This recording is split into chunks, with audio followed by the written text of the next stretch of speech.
Hello, everybody. Welcome to Let's Go Elks. Tonight, we are doing the Round Valley St. John's High School football game, Rivalry of the Centuries, the game we care about more than any every year, any year, even if it doesn't matter. And tonight, I'm joined by Stephen Pena. We got Dan, the Truth Muth.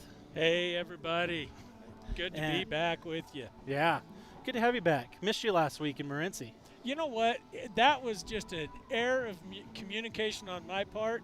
Wes had asked me, hey, are you going to play this year or not? And well, yeah, sure, why not? And then you guys went to Morenci, and I forgot to say, hey, somebody give me a ride. So that was on me. That is on you.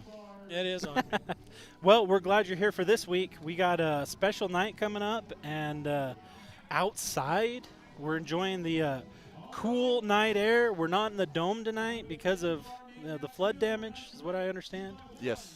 You know, I'm kind of digging the outside vibe. Got to tell you, I do not miss being at the top of the dome. That is the hottest part of the dome, up there where we are in the press box. That press box does get toasty, I'll give you that. And it'll be nice by the time we get back in. The weather will have cooled off. It won't be bad by the time we get back in there. Yeah, by the end of the month, it's going to be nice. That's for sure. Well, all right. So game 2 of the Round Valley season. You know, we're hoping we fixed a couple of things because, let's be honest, offense. We struggled. Yeah, it was not what we wanted to see. Defense played their hearts out. I was very encouraged by our defense. I mean, one big play really, and then for the most part they kept things. Yeah. So can I make an observation from the cheap seats? Yes, please. That's what we bring you for. A couple things I noticed about last week that I thought were pretty glaring. The first one was, I don't know if it was bus lag from that wonderful trip on a bus through Mule Creek, but the other part of it is we came out hyped up first quarter, almost too hyped up, right? Yep. Almost too excited to be out there. And then for whatever reason, we brought our level down to theirs, and then it just became this even type attrition type ball game where we were competing with them to see, you know, who could mess up their offense the most with the most miscues. And I know a lot of it's first game jitters, and I get that. But I think, coach, you got to be thinking, wow, guys, you really got to be in this game. I think when you're riding that roller coaster of like, oh, we're doing good, oh, we messed up, oh, we're doing good, we messed up, like after a while you're just kind of like, what are we doing? And then you kind of stall out with your energy. I can definitely feel how that happened because we would do great things and then we'd be like, we're not going to do great things anymore. Yeah. Something that was pointed out to me this week, and I knew to a point, but the coach is talking to coaches this week. We had one player that was returning starter in the same position as last year on offense. Yeah, I mean. And several young sophomore, junior players that this is their first varsity game, period. And so you're going to have those ups and downs when you've got that inexperience and youth, nervousness. And I think a lot of that's going to be gone coming into game 2. Absolutely, and that was going to bring me to the third point. I actually had 3 points. The boys didn't look comfortable in their positions, and it showed. You didn't have the offensive lineman in particular. I'm going to pick on those guys. I was a lineman. That's my thing. Coach line. Here's the deal. They have to be comfortable with each other. They have to trust each other. They have to know that the guy next to him is going to do his job. And, you know, don't hate me for saying this, but they didn't look comfortable. They didn't look like they had that blind faith and trust in the guy next to them, and they were playing like they were worried.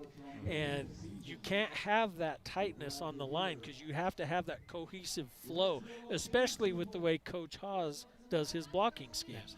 And that's what takes the longest to come together on a team is offensive line play because it really is like you got to know what you're doing, when to do it, and how, you know, where all the pieces are moving because that's easy to mess up. And without saying too much, I know they've made adjustments to alleviate those things we're talking about this week. They've made some adjustments on scheme and things that are going to make it easier for those boys to perform at their level that they're expected to. Well, hopefully they didn't change them too much. Oh, no. Because then you're basically repeating the same. No, the changes were positive in nature for everybody involved. Outstanding. Can't wait. Looks like the officials are walking out to the center of the field for the coin toss.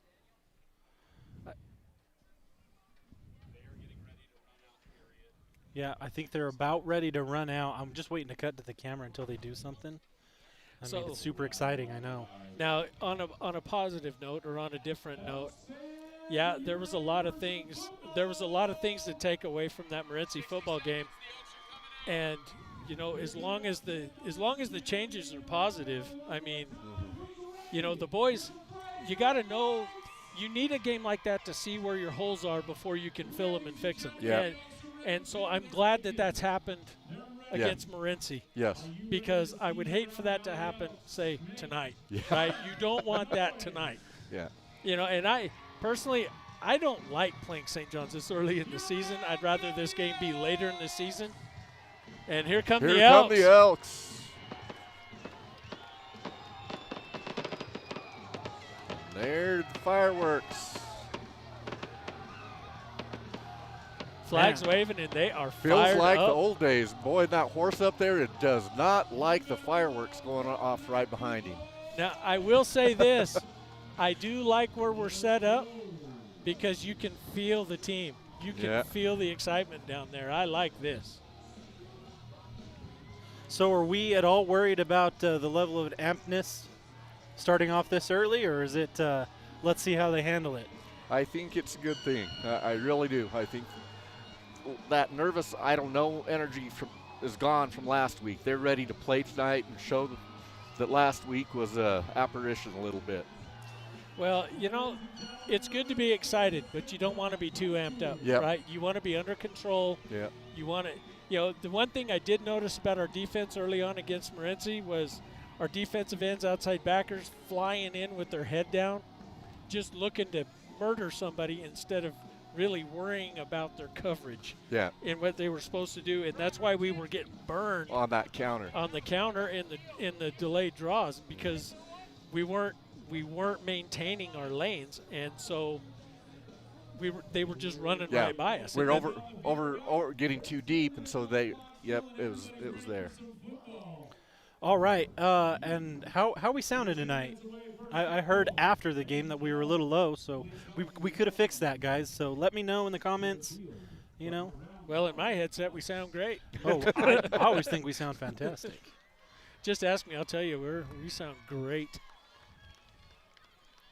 Looks like the dance team's getting ready to do a number. Oh, and I didn't know the referee and the back judge were a part of the dance team. I was sitting here thinking, like, do I make the joke? Is that appropriate? Like, how do I feel about this? Let's watch the referee do the cha-cha-cha. Did nobody tell them? Like, what is going on here?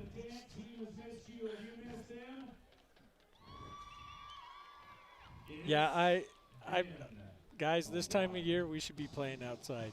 Yes, about mid-October, go in the dome, but this time of year, this is nice. Feels good. It does. And how fitting, right? I mean, I realize, you know, tonight's a big night because we're dedicating the dome to probably one of the, I don't know if we could say the greatest, but he's definitely in the top 5 coaches in Round Valley football history. And how fitting is it that we're playing this game tonight on the field he retired on? Yeah. Well, I think he retired on his last year was the first year the dome was here. Oh, well, see, but I already messed that up. He won 3 state championships on this field. He led us 34 straight victories, which was a state record at the time, held for several years. Got his 100th career victory on this field. My senior year. Yep. His first 10 years, 100 wins, 10 losses. In fact, that was the same season that we took the conference uncontested, if I do remember correctly. Yeah. You guys are so old. I love it. Lost a heartbreaker that year to Snowflake in the state semifinals. Yeah, 3-2. That one still stings. You know what? I can honestly say that game was played before cell phones were invented, before the internet, before wireless telephones. I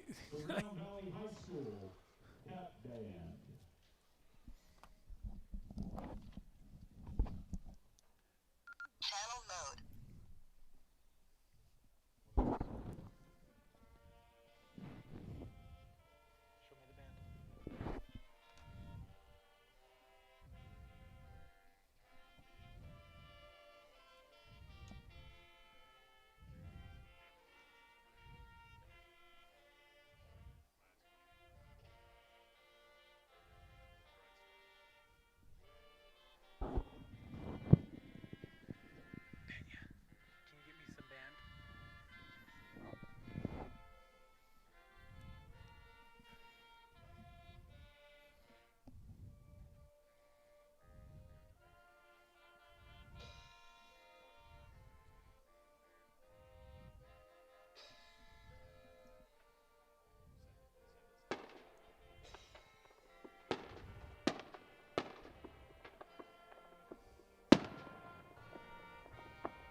Ladies and gentlemen, make some more noise for the pep band. Let's go!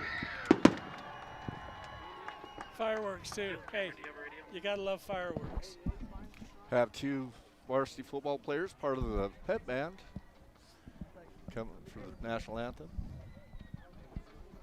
Oh, that brings back memories. I remember. Yeah, What Travis was it? Terry. Travis Terry. Yep, he's a trumpet player too, just like both those guys. Oh, buddy, the Redskins are ready for some football. I get the Elks are So ready for enough some about football. Morency. Let's talk about the game tonight. Oh, I think, correct me if I'm wrong, Stephen, but I do believe that these teams are about as evenly matched as they have been in, what, a decade? yep, 12 straight wins coming into tonight for Round Valley, but yeah, probably looking at the best game we've had in a while between the two. And not only a town-to-town rivalry, not only a Southern Apache County rivalry, not only one of the oldest rivalries in the state, but now we get to add a different and a new flavor. We now actually have a family rivalry. Yes, those who Between don't the know, the 2 head coaches are brother-in-laws. Coach Baca's sister is married to Coach Dimbat at St. John. So it's we were joking last night at the JV game. Paul Hancock, one of the top officials in this area, is their brother-in-law as well. He hasn't been able to referee a Round Valley game since Brad's been the head coach. And I was like, hey, since he's brother-in-laws with both of them, he could referee and be neutral. You know? Yeah, but that's a tough spot to be in. There's But- no way I would take that on. But the other thing, though, Mr. Hancock's son plays for St. John's. So that threw that out the window. That option went out the window yeah, there. that would tip the balance, but Yeah. still, if I was Mr. Hancock, there's no No way way. I would take that game. Yeah, I that- mean, no, Sorry, I didn't know. That would Yeah. make for an interesting Thanksgiving dinner. absolutely, and a quiet Christmas. There's no way. You know? Oh. Yeah. But, yeah, I like to think about this game. It is, it's either Round Valley St. John's or Bisbee Douglas, if I remember right. And the third one that's historic is Miami Globe. Those are probably 3 of the oldest rivalries in the state of Arizona. Well, I'm gonna claim it for us, Oh, me too, 100%. just because, well, I live here. Yeah, That's just my 2 cents on the matter. I'd say this is probably the most prolific as far as success between the teams. You know, Round Valley St. John's for years dominated small school football and athletics in general. So this is a big game. You know, half the towns are related to each other. You know, you've got family across the the region, and so it's always brings a lot of emotion.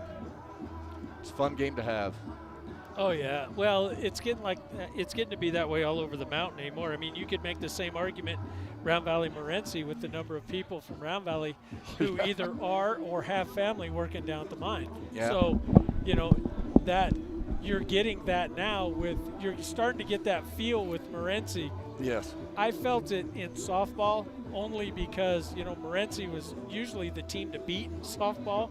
So when my girls were playing, you know, that was Morenci and Benson were the two teams, you know, that the biggest target. And next week's another one for us. Round Valley Thatcher's become a huge that's game. getting to be a big one too. Yeah. And a fun one. And a fun one, you know.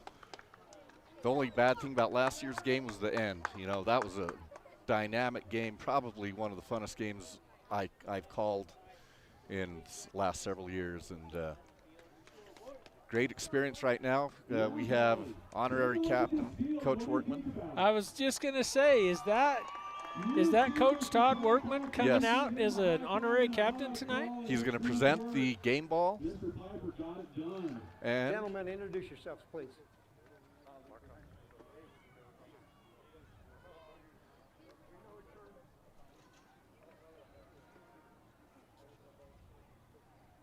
How are you guys? Good? Yes, sir. Yes, sir. This is a head, this is a tail. It's a head, this is a tail. The game ball tonight was brought out by Mr. Todd Workman. Coach Todd Workman, excuse me. He'll flip the coin. You'll call the coin, you got to call it where Mr. Sneed can hear you. My umpire's missing. Here you go. You ready? Call it loud. Tails. Oh, it is. Oh, apparently we lost audio. It looks like St. John's going to receive. Oh, they'll defer, excuse me. Oh, no. Which way would you like to kick? Put your backs on that line. St. John's come with me. so St. John's deferred and we're elected to kick? No. I think Okay. Round Valley. Which way would you like to kick? Yeah, there he you got go. it mixed up. There we go. Yeah. Okay, so you put your Ready, backs fire, there. That'll aim. come with me. Yeah. I was going to say, that don't sound right. Yeah, if they deferred and We're said getting Okay, you'll Yeah. receive the ball. yes. Sorry, Wes is yelling at me. He's like, what's going on?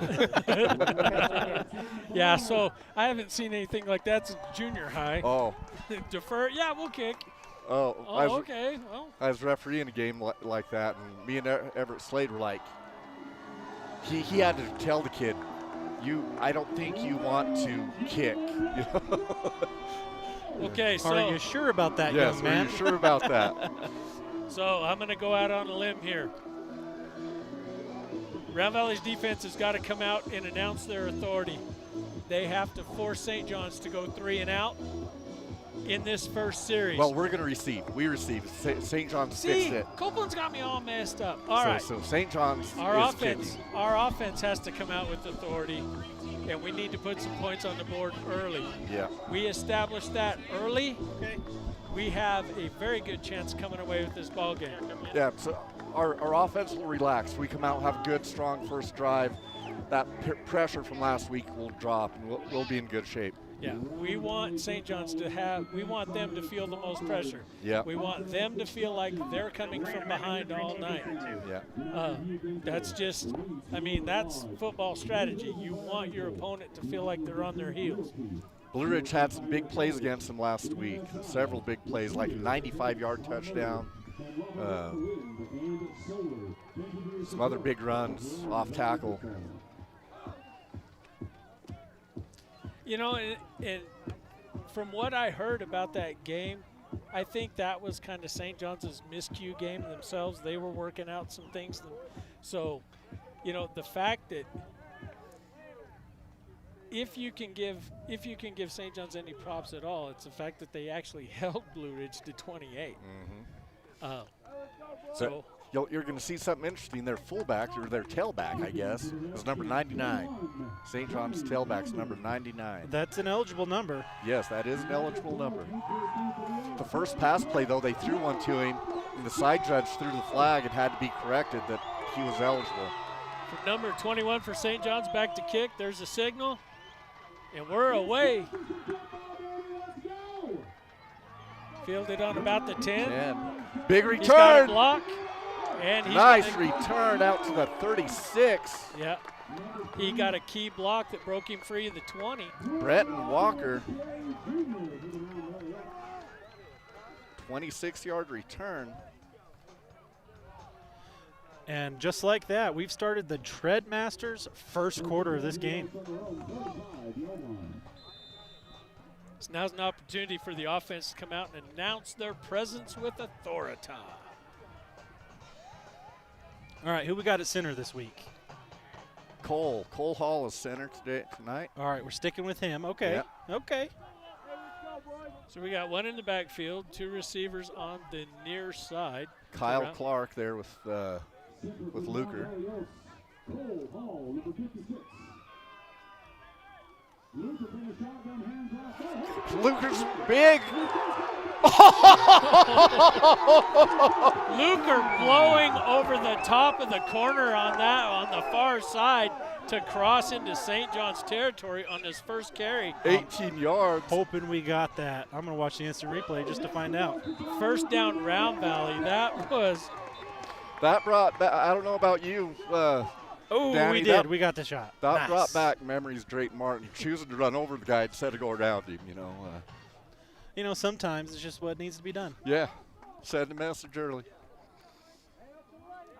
Everybody went with the fake. What? Yeah, the St. John's backer core all flowed with Clark on that, and Luker was out there all by himself. That corner had to step up and make a play. 1st and 10, round out St. John's 46. He's going to keep it again. He crosses the 30 by cutting back in the middle, and key block by the center and guard on that side. Wow, what a hole. Yes. Hey, if you guys can hang out after big plays. So he gets down to what? Just 29. Yeah, just right at the 29. Nose of the ball on the 29. 17 yards on the carry. So 2 plays, 35 yards. Another first down. Just what the doctor ordered, Mr. Muth. Yeah, this is already going light years better than last week. Gave that time. No gain. Yeah. St. John's standing in this time. And that's, you know, kudos to them, 77 for St. John's. He's a big boy. They're going to have to do something with him tonight. But to be fair, we were able to get in the red zone last week. We just weren't able to get over the line. Yes. Yep. We were really good at throwing interceptions on the 1 to 2 yard line. The arm punt? Yes, arm punts is what I have officially dubbed them, but Arm punts, yeah. But it wasn't muffed. it was not. Why? I have to ask this question. Why would Morency choose for an interception on the 1 yard line instead of letting the ball drop? Yeah. Stats, baby. It's all about the stats, okay? Anyway, spilled milk. He gets a seam on the outside. Luker's going to get just shy. He's going to be at the 21 yard line. From the 36 down to I want to say the 21. Yeah. 20, yeah. Man, he's running dangerous tonight. He's going to be a problem for St. John's if they can't get him corralled in. That 31. Defensive end, I mean, that I know he was trying to stay home for the option. Bad decision. It's tough. I mean, they put you in that position. Positive position. There he goes. There it is. He's going to get inside the 10 or just to the 10. Good whistle there. They're going to spot him at the 11. 11 yards for. But that's good for another first down inside the red zone.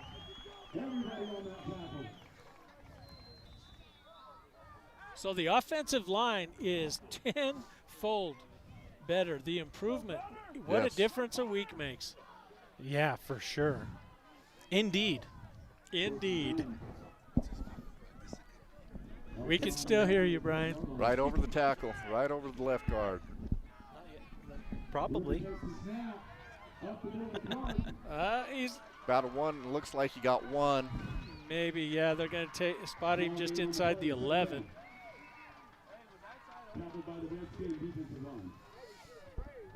This is kind of weird. Since we're under press box, I just have people walking up behind me and like, hey, what are you doing? So if I go quiet, I might just be talking to someone else. Yeah. Yeah, just random folks. Hey. Yeah. Second and 9. I do like 10. being this close to the field, though. I can actually see numbers without binoculars. I would love to be able to see the field, but the only view I got is what you guys got tonight, plus a few extra on my switcher. So if the cameras don't see it, I don't either.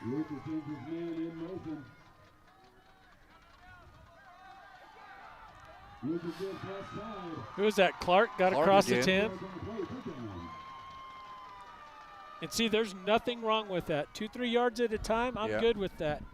Clock management, you know, you don't have to get in the end zone straight away. You can burn a little clock to do it. A little smash mouth football inside the red zone. This will be 3rd and what? Steven, 7. about 7? Yeah, long 7. 2 receivers to the near side. Clark back with LeSueur in shotgun. Waiting for the call. Play. Or is that a timeout? No, Timeout. timeout, Round Valley. They took the timeout instead of taking the delay. No. Oh no! Now we've got a signal for procedure. Yeah. But did the timeout come before? I would say yes. conversing. Yes. I'd say yes. See what they say here. See if he waves it. Well, he's writing it down, so. Right, he could be writing down the timeout. Oh, yeah, that's true. Yeah, I think they waved off the flag. They're not marking anything. Well, they should, They should. because the whistle came in, and he hadn't started the cadence, so No. you shouldn't have a procedure. Because they didn't have time for a shift or anything at that point, so I don't know what the procedure call would be for.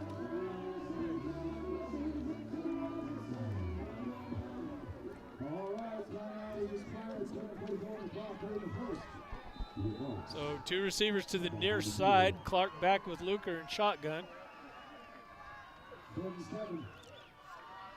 Madrid across the middle.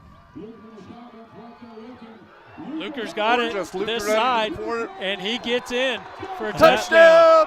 That's good for a Trail Riders touchdown. Did we get the signal? Late Yes, march. we did. Did we? We did. From the headlines. That's what say headlinesman signaled touchdown. So touchdown Round Valley with 7:38 left here in the first quarter. Oh, let's look at this again. Boom. Big contact, lands in the end zone. That's good. Yeah, LeSueur's running like a truck tonight. I like it. Like the intensity, like all of it. Yes, great run. Watley out for the PAT. Better get somebody behind the scoreboard. Oh, we've got offsides. encroachment. Ooh, Hey, okay. do you pull the kicker off and try to run a yard and a half? Half the distance to the goal, absolutely. Yeah. Yep. Yeah, I already hear. I can hear the coaches yelling too right now. Yeah, that so. didn't take long. Yeah, when you go from the 3 to the 1.5, yeah, that's a gimme right there. I'd say same play. Well, you know, Round Valley with their speed, right? We finally have some sight on the line, but we have speed. Spreading that offense out, spreading the defense out with them. Mm-hmm. I mean, look at the splits, the way they're really spreading the field. That is going to play to our advantage tonight. Yep. Oh, might have hung on to it a little too long. Yeah, Yeah. needed to make the decision. So, all right. Hey, that's all right. Round Valley's up 6-0 with 7:38 left in the first quarter. We just doubled our score from last week, Yep. so I'm feeling good about it already. Yeah. Well, the mindset at this level is, you would like to think these guys, they play years thinking the first one to score is going to be the first one to win. So getting that touchdown early is huge in the mental part of the game. Pep band, cheerleaders, if there's like nothing going on the field, student section is dressed in hard hats and safety vests? Yes, it's construction night. Construction night. Yeah. Okay, that makes so much more sense because I've seen like all these high school girls walk around with hard hats on, and I'm like, high school's changed, man. Everybody needs a helmet now. Yeah. You need PPE for English class. Yeah, construction night. That's the theme. I didn't know chemistry was a full contact occupation. Round Valley back to kick. Watley. Knuckleball kick down to the 10. He picks up some blocks and gets out to about the, what, 27, 28? Yeah, I would say around there.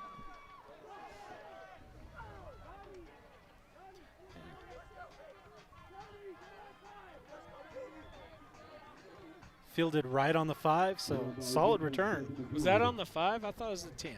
Was it the 10? I don't know. The numbers are hard to see on the screen. I'll be honest with you. Oh, I'm saying 10. Either way, it was fielded well. It was blocked well. I was almost nervous that he was going to bounce outside because everybody kind of converged on that. If he would have bounced outside, there wouldn't have been anybody there. No. St. John's with 2 out to the left, 2 out to the right, 1 back in shotgun.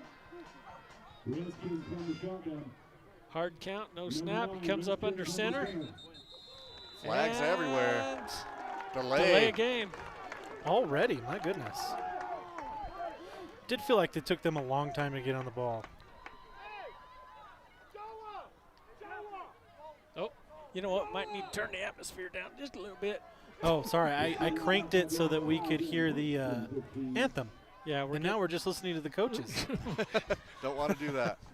I mean, radio edit. Yes. Number 1 going in motion for St. John's. Going to be a hand up in the middle. 99. He gets a block and gets out to the 30.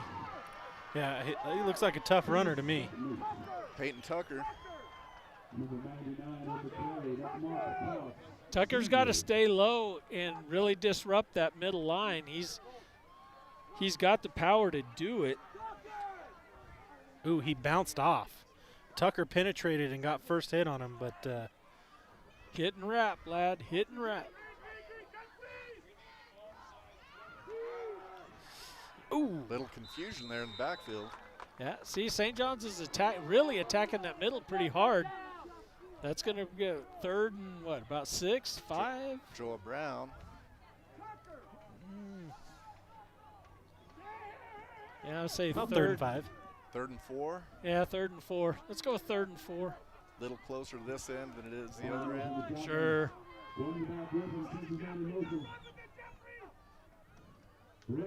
99. He's looking for a block on the outside. Doesn't find it. No gain, maybe a loss. Now they're going to spot him he might have got half a yard. Big hit over there. I know the Elks were pumped after that. Good job, Madrid coming up. 4th down. So let's see what St. John's going to do. I look for a punt, but, you know, this is St. John's. They might not. Last week, they snapped 2 over the punter's head. They're set up and punt. Always got to be mindful of the fake. I saw an interesting fake on social media the other day. Kicks away. And it's fielded. Trick comes up. And he'll get over the 30, down to about the 31. 8-yard return. All right. Can we hear the coaches yelling in the mic, or is that just me literally being behind them?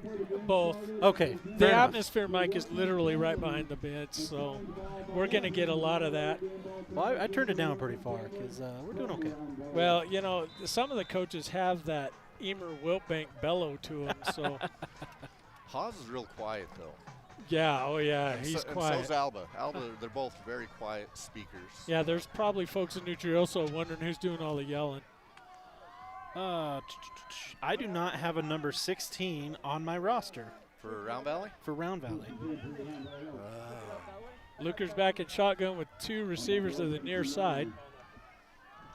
Hand off to Clark. Clark's going to get met at the line, but he's going to battle for a couple.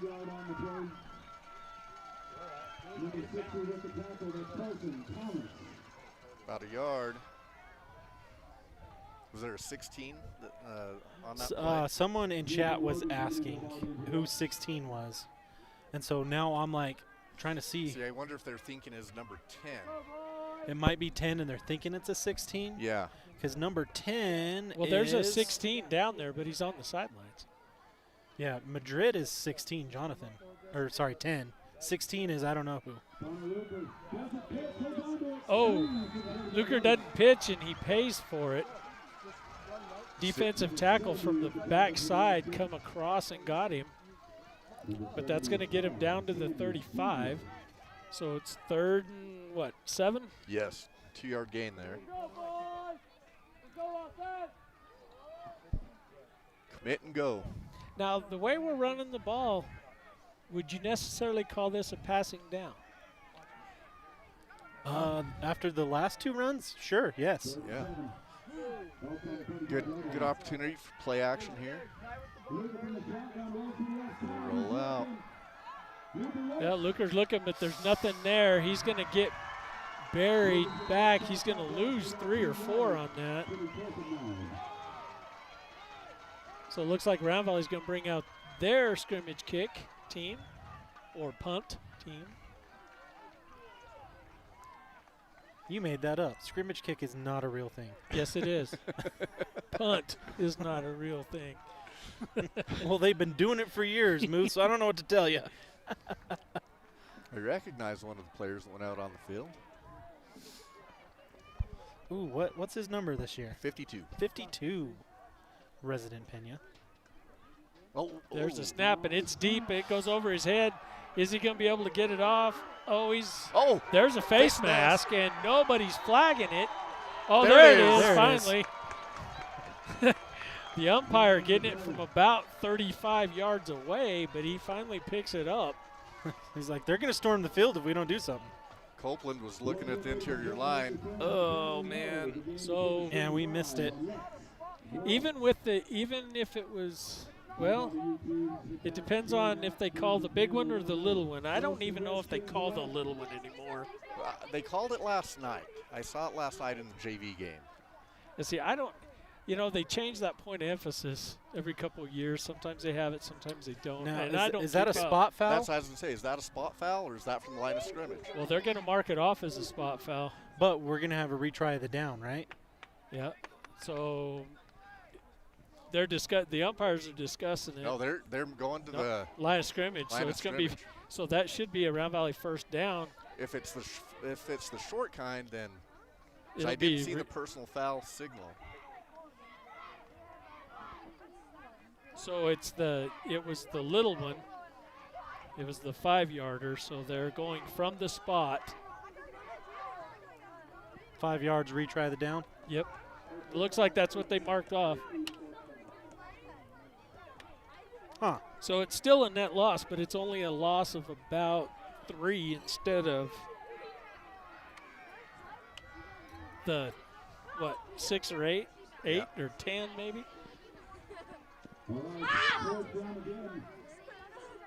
Better snap, better kick. It's going to get down to the just short of the 20. So that was a monster punt. Nice from the 32-8. Yeah, Round Valley catching a break on that 47-yard punt. St. John's still getting a lot of pressure off that right side. Yeah. Our left. They're right.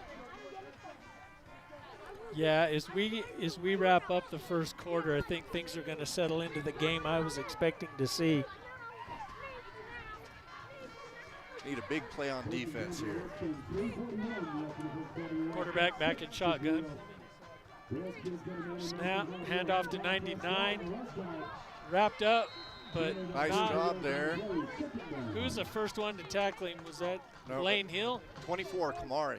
Well, Lane Hill was the first one to get on him, though, and got drugged for a little bit. No, I thought it may have been. I thought it was Kamari. But. Layton Hill had him in the backfield, but couldn't bring him down. St. John's back in shotgun again. Man in motion. Little misdirection. Kamari coming in hard off the end. Gain of what, about 1? Maybe 1. But that's going to bring up 3rd down. What's the passing game for St. John's like this year? About like ours. Well, I'll say this, meaning that they're going to run more than throw. It was about a 60-40 split last game between the percentage-wise. Okay. And they do have one kid that's pretty quick that they get downfield. I think it can honestly be said that neither team is really comfortable with their passing game yet. Yeah.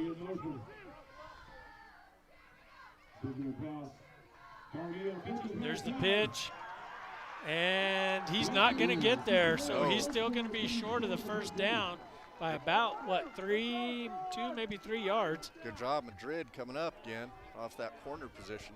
Forcing him out of bounds. So, this is a decision for St. John's. Do you punt or do you try to pick it up? I wouldn't give – it's too early to give field position, in my opinion, but I'm not the coach. So. But it is early enough to try. Yeah. And it looks like that's exactly what they're going to do. They're going to test the waters and see if they can get the 1st down. Hit the backfield and buried. Nowhere. Yeah, Round Valley read that. Round Valley read that like they knew it was coming. Connor Luker with a big stop. So now that puts Round Valley 1st and 10 on the 25-yard line going in. Ouch. Yeah. Nobody bid on anything, and everyone was in position. Yeah. And unlike last week, they kept their heads up, maintained their lanes, and that play went nowhere. One adjustment we made in the second half, we put Luker back in at linebacker, and he's starting tonight. Luger off left side. He's tripped up at the line, but he bounces forward. Was that 5 or 6 he got? I'm going to say 6 because he's on the 19 now. Yep. Yeah, that'll do it. Take that all night. So Madrid's number 10, Johnny Football? Yes. 1:45 and counting. Round Valley's up 6-0 here in the 1st quarter. Luker's back in shotgun. I could see a tight end pop or a pop to the little H-back. We were not set. No. I'll be honest with you. Like, that's on us. Yeah.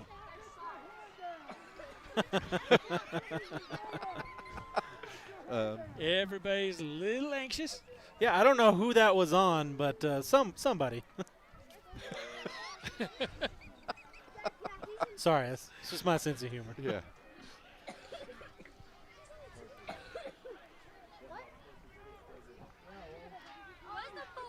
So that's repeat 2nd down. Oh, nice little play right there. Oh, that's a new little wrinkle. Oh, was that Cochran? Yes. That was Cochran. Yeah, that little fade out there to the weak side.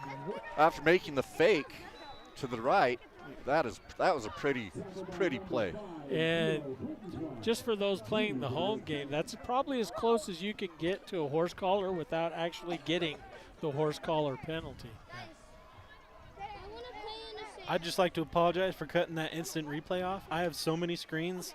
I panicked because I thought the play was starting, and it was just another screen showing the replay. So Luker's going to keep it and get across the 10. So he's going to battle for about, 3 or 4? Bring it up 2nd down. Give him 4. Are we going to get another playoff, or was that the last one of the We quarter? may. See, I think they're going to try. We'll get one. I think yeah, we'll they're going to try. Well, they're going to get this play off, and then that'll be it. That'll be it. Well, Crick, change Crick, of pace. He's got a corner. Ooh, Touchdown. Touchdown. Wow. Oh, my goodness. That kid is dangerous if he gets So outside. fast. He is dangerous if he gets outside. That is a good play for him. Get his confidence up. Had some shaky plays last week and tough plays. Great to see him have a good start. Girls on the huddle cam right next to us over here getting jiggy, celebrating the touchdown. 2 seconds. Oh, by the way, 2 seconds. So we're going to get to kick the ball off. Yeah, well, why would I be right? Ever. Trying to get that point back that we missed last possession. Yeah, we're kicking. It's just not there. We No, go. we're Now it's going on the for board. 2. Yeah, we're going for 2. Yeah. So that's Crick back there with LeSueur, isn't it? Yep. He does not find the hole that he was needing, and it is no good. So Round Valley up 12-0 with 2 seconds left here in the first quarter. 2 9-yard runs. Woo! Ladies and gentlemen, I think Round Valley showed up tonight. What do you think? Well, they're blocking much better than Yes. they did last week, and it's definitely showing. Well, this is not even close to the team we saw last Friday. No. Not even close. They look focused but relaxed and ready to play. So, hey, while we got a break in the action, and I try to find I can't find my eyes, Ethan. Where's my eyes? I didn't take them. Oh, here they are. Right Fine. above your nose. No, they're in my pocket. It's rough getting old and blind. That's what I've heard. My dad tells me getting old is not for sissies. So there's 2 seconds left here in the Treadmasters' first quarter. I think we should kick an onside kick. You think we should go for the onside kick? Yeah. Not expecting it. Return the favor of the good field position. Yeah. 17. Oh. Bobbled a little bit. No, and big. Oh! Yeah, kickoff team really exercising some discipline, maintaining their lanes and not letting St. John's go anywhere. That could have been catastrophic. Yeah. Hey, Backwoods Tees. Ladies and gentlemen, if you need T-shirts made, Backwoods Tees. You can find them on the internet. Jamie will be more than happy to put that together for you. Whatever you want to order, hats, T-shirts. She made some hats for me. I need to get her to make some more. I just have neglected to get that done. Beehive Homes of Eager, another sponsor. Ladies and gentlemen, we cannot thank our sponsors enough. Without our sponsors, there would be no us, so we want to give them some love. Jody Emerald Realty Executives, Pioneer Title Agency, another sponsor that's been with us for a long time. Small Town Cleaners. Ladies and gentlemen, do you want to give maybe give the wife a break? Small Town Cleaners. Give them a call. They'll come in.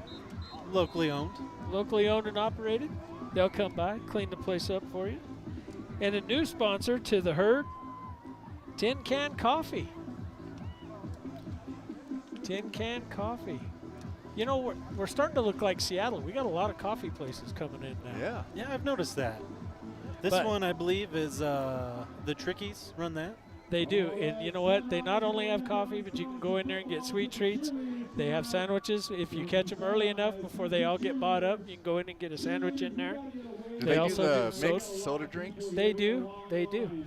They do like post-workout recovery drinks. They do all Yeah. kinds of stuff. Right there next to LeSueur Advanced Automotive, another sponsor of the show. Yes, sir. As we enter the second quarter. Some of our fans may say, we haven't talked about food enough the last 2 weeks. That might be part of the problem. Is that what happened in Morenci? Yeah, I think so. I found my new favorite breakfast at Booger's. Oh, nice grab. Oh. Finch just reached out and grabbed on and held on for dear life right there. Yeah. Cody You know, Finch. if it works. Battled back to the line of scrimmage, but there will be no gain on that. No gain. So Round Valley defense stepping up strong on that. Second down and 10 for St. John's as they are running from west to east. Robbie Sherwood pointed out, this is the only football field in the state that is built running east to west. Really? The north field, north of the dome. Well, there you go. St. John's rolling out. He's looking, and it's picked off. Picked it off.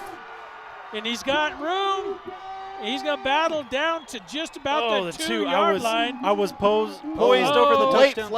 Late flag. Yeah, back judge coming in with the flag. We might have some post celebration action. I think there was some. There was a sideline warning. Bumping and rubbing going on. Maybe a sideline warning. 20-yard return. Oh, all right. I see it. We have a taunting situation, a flexing at another player, and then that player pushed another player. So let's see how the refs handle it. And our coaches are telling them, got to be smart, use your head, use your head. Yeah, it's going to cost us. That's definitely going to be after the play, yes. Post-possession, but not – well, I see. Look at the cheerleaders tonight. Outside, keeping the crowd pumped, got the construction workers in the stands. So I didn't hear a thing that the referee just said. I was going to ask. Did anyone else catch that? Because I didn't catch it. I think he did. I think he forgot to hit the button. 15 yards. Oh, and it was back here. Yeah, that is a spot foul. So that's going to come back to. Ooh. Wow. That turns out to be technically a 30-yard penalty. Yes. I mean, we'd have had first and goal at the 2. That's where the preliminary mark was. Yeah, so now we come back to the 3, 32. Now I'll say I definitely understand the Round Valley player started it, but there was a definite push from the St. John's player. Like, shouldn't that have been an offsetting? No, they don't do offsetting. Kyle's digging. He's going to get. Fumble. Was it down? They didn't whistle it. It was. Yeah, they didn't blow it dead. St. John's recovered the fumble. The ball came out. It looked like progress had been stopped, but they didn't blow it dead. So St. John's is going to take over on on their own 35-yard line. Yeah, he'd taken 3 steps backwards, and then the ball pops out. So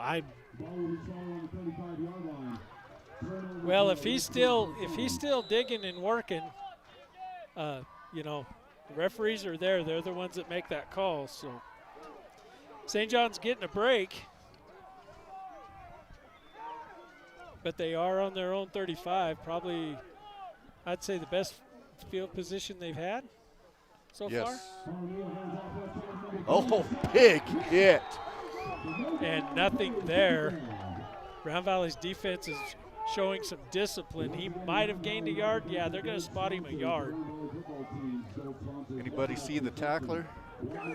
Did not. It was a gang tackle. There was 3 or 4 in there. I thought I saw Hill and Kamari, I think. That would sound right, just percentages from last week. Yeah, with Tucker getting the first hand on him. Okay. There's a push up the middle, some old school football. Lane Hill on that one of the tacklers. Yeah, they went right over the top of Tucker, and that's a vulnerability. Tucker's got the speed to disrupt the line, but he doesn't have the size to keep that type of formation from just going right over the top of it. And so we're swapping out for Spoon, I've learned is the nickname for Mr. Hetrick. Oh, I got to know that. I'll have to tell him that and call him that in class.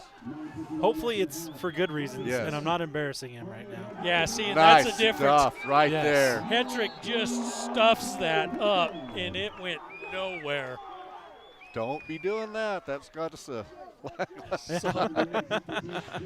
So Hetrick doing his job, stuffing that where it is. So now here's another big opportunity for St. John's to make a decision on 4th down. Do you stay or do you kick? And it looks 4th and short. Looks like they're going to put their punt team out there. They're not going to try that again. They're not going to give Round Valley field position, so it looks like. I'd expect a fake if I'm that front group. I was going to say, is that going to be timeout? Because they're taking a long time. So that number 4. I was waiting for him to start counting. One of the up blockers patted number 44 on the shoulders like, you got this. That's what my mind read was like, hey, you got this. Like it could be a short snap and a run.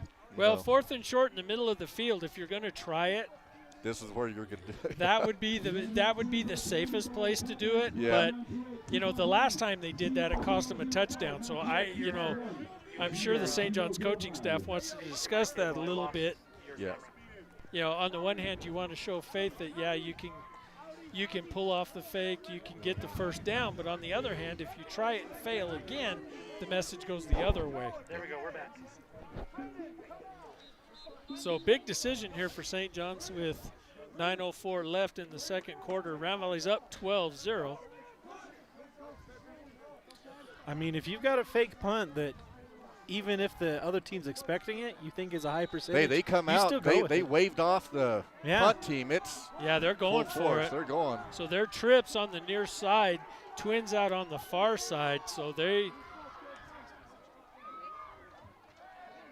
big number 99. Flooding out here. He's got room and he gets. No, wait. He's out. Incomplete. Oh. Okay, so here's where I'm rusty. I know the NFL you got to have 2 feet in. College you only need 1. 1. High school. 1. Then that was a catch. He had because I'm literally right here. I mean, he had. Was it? It was on a the catch. He may not have been in bounds. Well, I thought he had that back foot down when he caught the Alba ball. ran over but if and, the first and foot's pointed out, at a the second spot one about doesn't 6 count. inches outside. If the first foot is out, then it doesn't matter. Well, then we'll go with that. So Round Valley 1st and 10.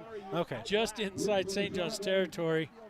Luker's going to keep it. He's got a seam. He's found Nice a block. bounce. Yeah, he gets across the 30 on that run. So oh, my goodness. now they're catching St. John's defense on their heels a little bit. We got to watch that one again. Yeah, he had a big block on this side. And, I mean, that hole was big enough for me to run through. If you guys don't know, Jeffrey Cochran was the one who got downfield, kept with the play, and delivered that. Luker is not big of stature, but guys, man, I haven't coached, been around a player with more heart than that kid. He plays hard-nosed football. Crick's gonna bounce outside. to the outside. He gets a couple 3. Yeah, they're going to spot him 3. Gain about 4 yards on the play, 2nd down. But he's dangerous. If he gets around that corner, he's gone. Looks like Kamari's reporting in. Yeah, I feel like he cut it up a little too soon. Yeah. If he had went about 3 more yards, the way that corner was coming in, he had the angle on him. Or There's not no way he Kamari, would have made that tackle. That's Johnny reporting in, number 10. There we go. Crick slides through the hole. And he gets a block for another 5, so now we're just going to grind it out. Oh, he's right at the marker where that side judge's marking it. Yeah, he's about a yard short, maybe a yard and a half. Yeah, 6-yard gain. He's dangerous out there on the outside. He just, once that opens up, and if he can find a lane, he's gone. Man we're honoring tonight would like this kind of ball game. He wasn't a big fan of the forward pass. He loved ground and pound football. Well, he loved to control the line of scrimmage. He loved to control the clock. Luker pulls it. Going to be enough for the first down. Yeah, he'll battle for the first down, and that's old school football right there. Manage the clock, just work your way down the field, maintain possession as long as absolutely possible. If you keep their defense on the field, they'll be tired and gassed by the 4th quarter, and it's anybody's game after that. Yeah. 5 on the 19. 6:48 left in the half. Just got to keep our heads, keep the momentum going forward. Look at the splits. Here's the deal. Oh, pretty play. Right over the middle. Tight end pop to Lane. Yeah, I want to see that one again. Lane Hill, he got back into the secondary. He was kind of hanging out there in the middle, and I think they just forgot he was over there. That was a pretty pass. The safety playing really soft. They read a run, and he dropped it right over the top. I mean, that was a pretty pass. So first and goal from what, the 6? Yes. Crick's trying to find nice a hole. Fight. Nice job by Crick. I think he got back to the line of scrimmage. Maybe no, they're going to give him a yard or two. 2 or 3, yeah. Yeah. Yeah, great second effort. Yeah, they don't want him to pop outside. No. You'd almost like to see a little bit of a reverse, get them to bite on Crick and then reverse out of it. I know it was a play from Morency last week, but they ran the old 245 reverse, and I'm like, oh, I love that play. Nice pitch. Yeah, that one's not there this time. Nope. Oh, there's the flag. I'm thinking that one is going to be on the men in white. Yeah, I think 77. Face mask? Look horse like that's collar, what I think.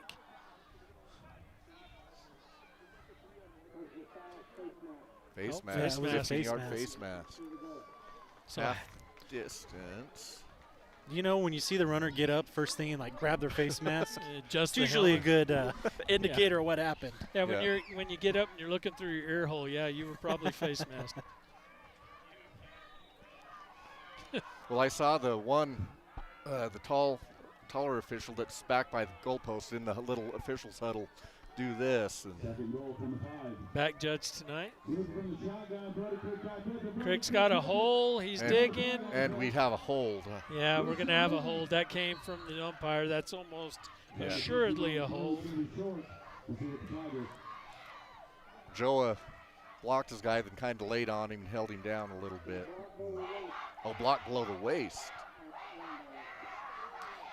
Well, he fell, but I guess it's still a block below the waist if you fall. Anyways, so yeah. That's all right. An old saying from back in the day, just gives you more field to run on. Yeah. So it looks like Clark's going to check back in. Seymour would say it's just more stats offensive stats we can put on the board. Second and long on a second and goal. So now it's second and long. That's bullshit. What? Hey. Clean chop. Joe, it was a clean block. Okay. Sorry about that. Yeah, that was exciting. Yeah, thanks, Coach. Luker. I won't tell you which coach, but I know which. I think we know who we might want to move that Mike at halftime. Yeah. Put the atmosphere mic right behind the coaches and players. Probably not a good idea. Well, it's like 20 foot in the air. You wouldn't think it would carry that far, but Radio edit.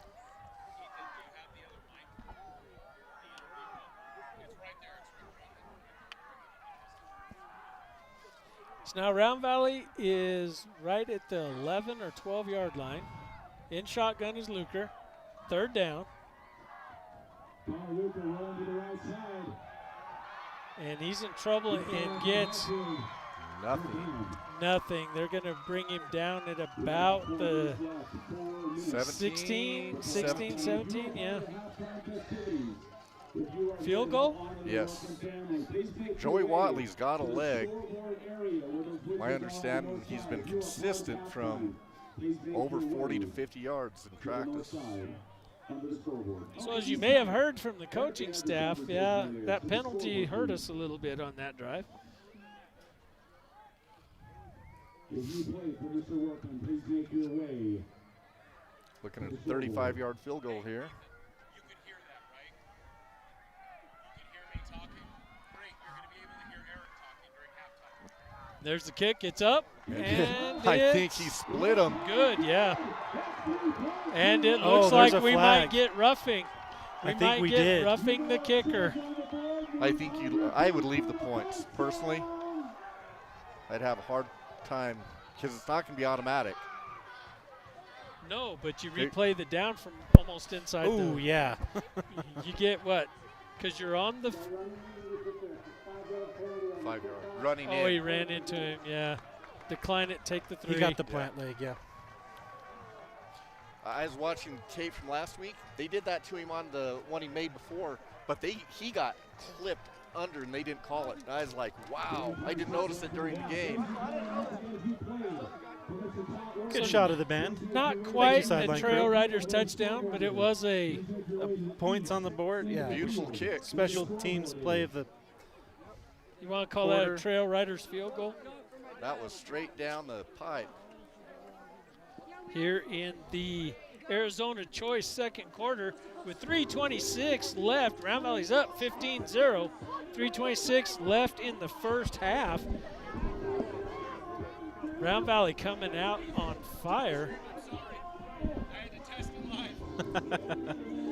Wes said he's sorry, stream. He had to test it live.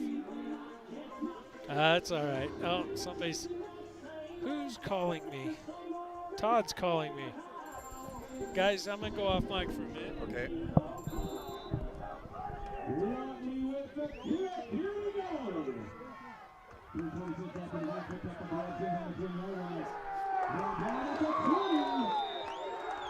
Ryan Penny in there on the tackle. All right. With Jeffrey Cochran. I would just like to say that one's not my fault. They kicked the ball, and I was still on ads, but someone tapped on my shoulder, okay? I was distracted.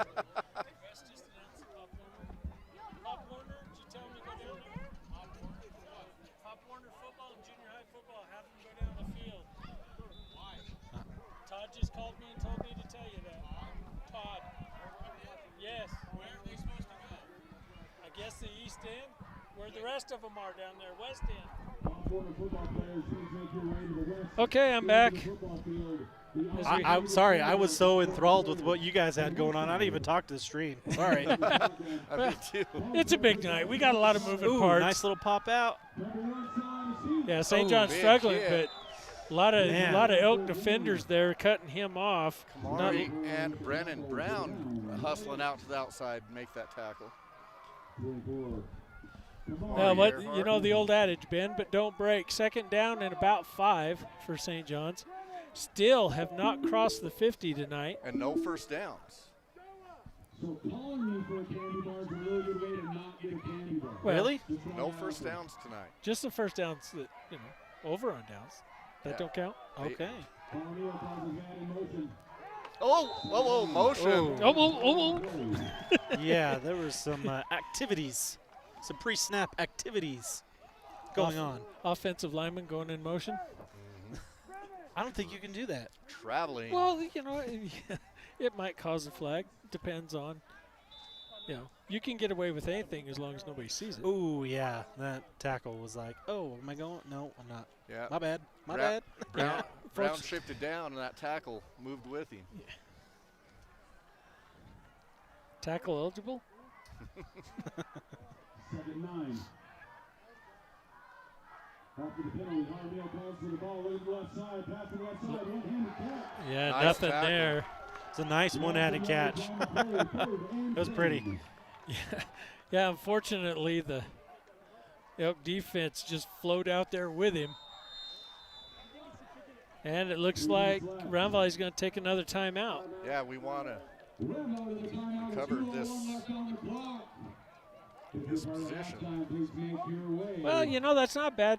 That saves us some time. Yep. Gives us a chance to get some offense in before the half. Well, if we can keep St. John's from getting this first down, but it's 3rd down and 11, so barring a big play. So as we are with this timeout, I'd like to thank some more sponsors. Of course, I'm not going to – there's one I'm leaving off because I don't do that, but Danny Muth does a sponsor here. DMLJPS, what is it? All right, DMJMPLS.com. you're killing me. Killing me. Hey, Okay. Hey, we appreciate it. Yes, we OG. do. Yeah. I don't know what it is. This whole self-promotion thing, That's why we did it for you. I suck at it. I knew what you were going. I meant to say it last time, but I didn't get it in. Backwoods Tees. They do embroidery too, I think. Pretty sure. I should read my you're right. notes. I'm I'm pretty sure sorry. they do. 3rd and 11 after that great coverage on that pass. Under pressure, quarterback's going to tuck it, and he will. Oh, it'll be close. Yes, it looks like the mark is going to be right at the mark. Oh. Oh. Ooh? What's ooh? The white hat didn't move, so I thought maybe there's a. Mark close, look short. Yeah, this is good. They're going to measure. They're going to have to. Well, I say I they're was going gonna say the marker's like a yard behind the stick.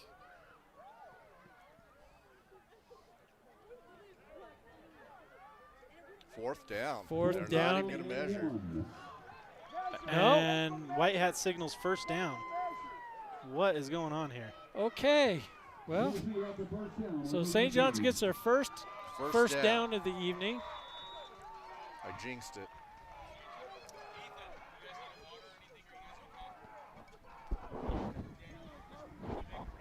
So St. John's back in shotgun, two on their side, 2 on the far side, man in motion.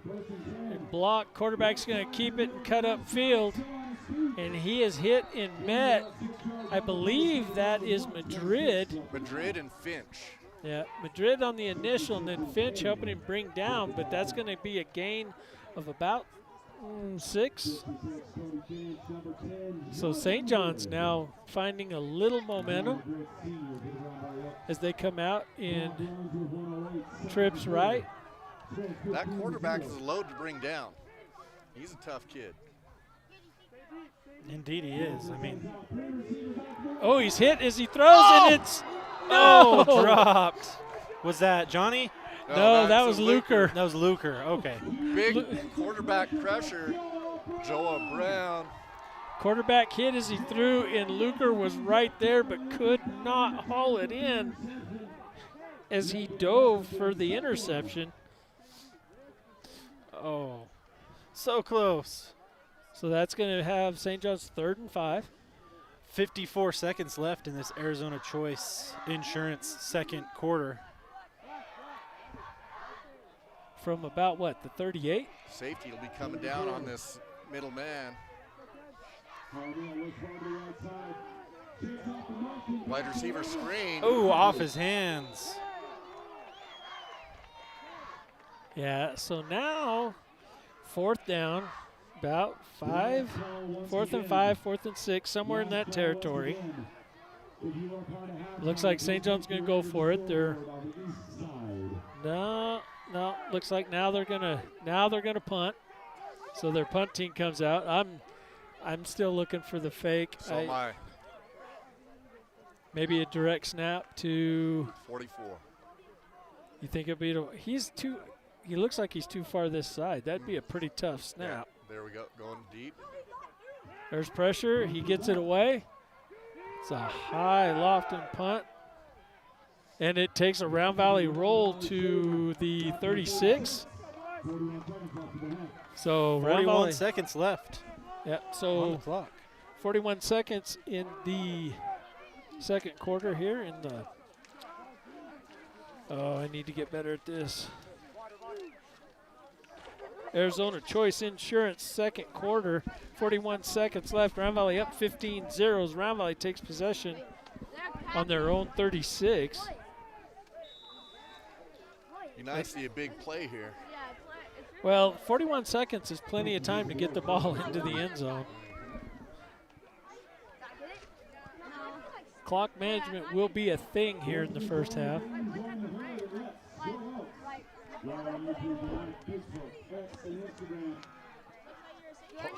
Nice pull. Oh, Luker's got it. He's going to cross the 50, Oh, the he could be 40, gone. 30. Nice He cuts back cutback. across the field. There's a key block. It's clean, and he's going to get down to the 5-yard line. No laundry on the field. Number 90 looking for a block in the back, but that was inside the frame. That was a clean hit. So the offense stepping up big. 59-yard run. 59 yards by Luker. Would you say we had plenty of time to score? Something about a big play here or there. Yeah. Oh. So, yeah, timeout on the field. Big blocks. The downfield blocks, guys. Thank you, sir. That is huge. The downfield blocks on that here in the Arizona Choice Insurance second quarter. 21 seconds left. Round Valley up 15-0 here in the second quarter. I want to make a comment here. Mr. Daniel Heinemann's here. I want to give big props to the Dome crew. Everything they've been doing to try to get the Dome back up and running and helping getting this field here, getting the bleachers set up. Also, Honda donated a couple of sets of bleachers to us for tonight. Oh, so that's a lot of people with contributions tonight. Shout out to Honda Resort and Casino for helping us with the bleachers. Yeah, you know, Tom Pfeiffer and his crew got this field looking great. It really does look fantastic. Yes. Looks really good with, football lines painted on it. Yeah. Looker back in shotgun. He's got 2 out wide. He's going to tuck. He's getting past. Oh. And there was no receiver. That's going to be intentional grounding. There was nobody in the neighborhood. High school, they've loosened up the ability to ground the ball. Not that much. There isn't a flag. Well, there's a flag on this side. Oh, there is? There Okay. is. Was it tipped, possibly? He was So- under pressure. Yeah, intentional grounding.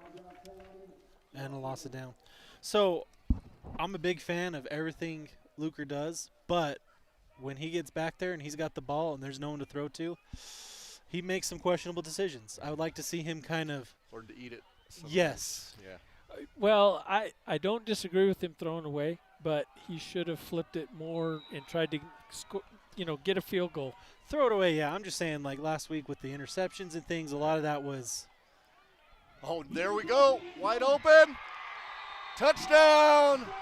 Touchdown, Round Valley. Oh, my goodness. Was that late? 21, that was correct. 12? 12. No, I'm sorry, 12. Yeah, my dyslexia kicking in. No, 42. That was 42. 42, okay. So with 6 seconds left, Round Valley up 21-0. So that's Cochran? Yeah, right in the middle of the field. And it's funny because the St. John's defense cleared out, was covering the edges, and there was nobody in there. The safety had to sprint over as soon as he saw the ball in the air.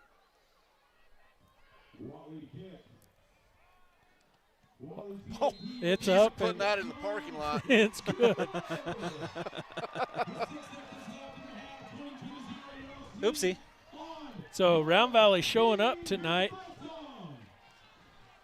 as we hear the fight song. 6 seconds left here in the Arizona Choice Insurance second quarter. I'd like to give a shout out to our sponsors tonight. Remembering that without our sponsors, there would be no us. Backwoods Tees, serving the White Mountains since 2017. Customized apparel, promotional products for your business, sports, teams, and events. Offering a variety of custom patch hats, including leather and PVC. Visit backwoodstees.com for more information. Beehive Homes. Come join our family here at Beehive Homes and enjoy the comfort of the home-like atmosphere where you are treated like family. Enjoy our home-cooked meals and friendly staff. Jody Emerald, Realty Executives, for your real estate needs here in the Metro Round Valley area. So Round Valley kicking from the east side, 40. St. John's receiving from the west side, from the 50. Watley getting ready to kick. Make some noise for Mr. Watley. That kid's got a leg on him, man. It's up. It's going to be fielded at the 5. 10, 15. Touched the 20 and then got blown back. Ryan Pena, a big hit. Was that Ryan? Yep. Yeah, that was Ryan and Madrid double teaming. Yeah, they're going to mark progress at the 19. That should be half, yes? Yes. Yes, that's half. So, ladies and gentlemen, first half in the books. Round Valley up 22-0 over St. John's as we begin our halftime festivities. Guys, as they get set up for tonight's commemoration, what are some takeaways from the first half, Stephen? Give us some stats. Hey, great stat look tonight. Let's pull it up here. 158 yards rushing, 33 yards passing for Round Valley. It's been consistent. You know, we've moved the ball first down. Started out big, 2 big runs by LeSueur, showing us leadership that, hey, we could recover from last week. 1 first down for St. John's, several for Round Valley. I don't have them all down here. We've got about 8. I've got 6 marked, but I think we have 8. And so just good first half. Came out with passion, focus, really playing hard. I've got to comment on the methodical approach. It's obvious that Coach Baca had a game plan in mind. That game plan is now working. Right. Sorry.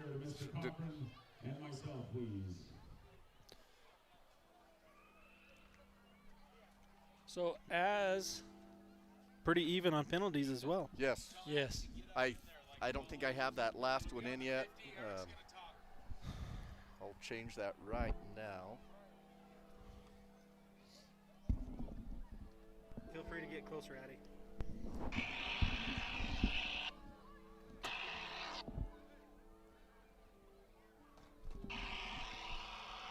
What is that? Yeah, I'm not.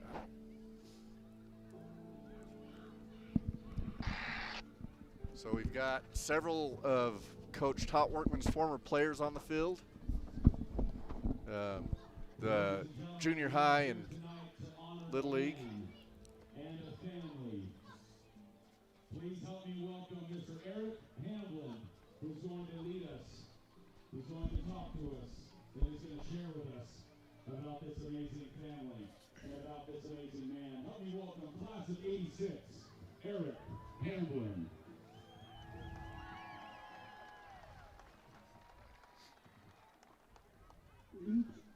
Each year, the summer began to close in around you. The stomach butterflies became more frequent and more because the dreaded two that were upon us. Beginning with the 10 silent jumping jacks that ended with hands striking the thigh pads in perfect union. The process had begun. The process of molding all comers, a group of ragtag young men into a disciplined, unified whole, even what you might call a team. That was the Is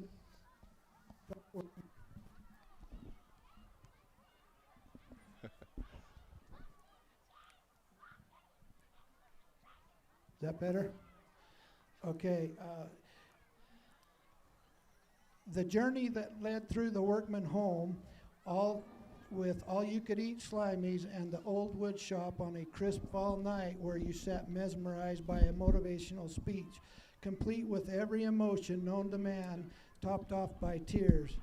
After taking a knee and asking the protection from the Almighty, a single-file line was formed, and the reflective silence, the march to the field began, with only the sound of clattering cleats against the hardness of the concrete, the likes of which echoed the hardness of the coaching style. This team, his team, was ready for battle. With the pride stick held high, fireworks lighting the sky, the band belting the fight song, and crashing through homemade banners, the Round Valley Elk football team would take the field once more. But not just any field. Dating back to 1904, this field, whether it be the old rock patch that is now the auditorium, the field where we stand now, or the field inside the Todd Workman Dome, this field has been host to the oldest rivalry in the state of Arizona between none other than the St. John's Redskins and the Round Valley Elks.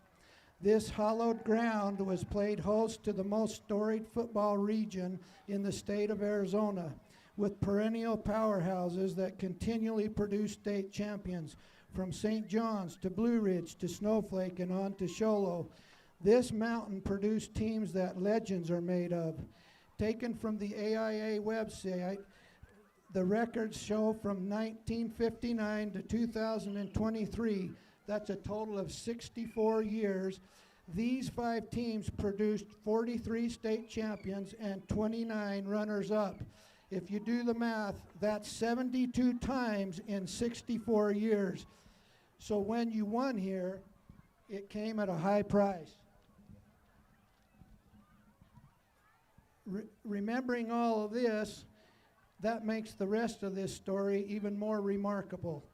Coach Todd Workman was not beaten on this field until the end of his 5th season. Coach Todd Workman amassed 100 wins in the first 10 years of his coaching tenure here at Round Valley High School. He was National Coach of the Year, Arizona Coach of the Year, an All-Star coach, and to the best of my knowledge, he is the only coach in the state of Arizona that is in the National Coaches Hall of Fame for not one, but 2 different sports.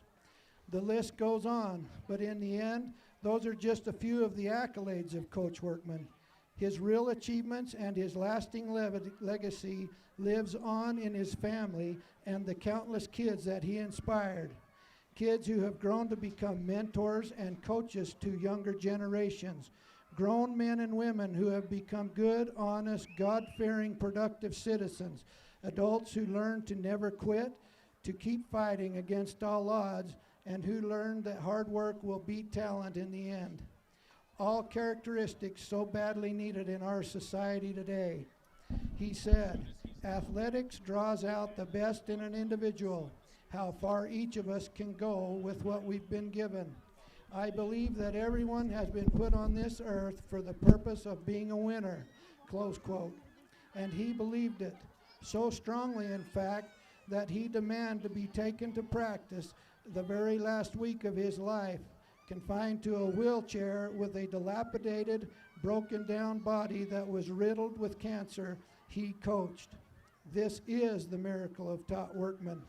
May this dome stand as a reminder of the good qualities that Coach Workman so diligently taught and a home of championship character. I would like to help to bring one of Coach Workman's wishes.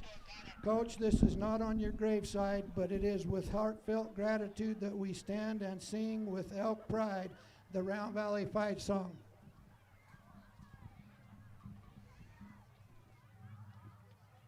Ladies and gentlemen, if you would please help me welcome the Workman family entering the field, making their way to the 50-yard line.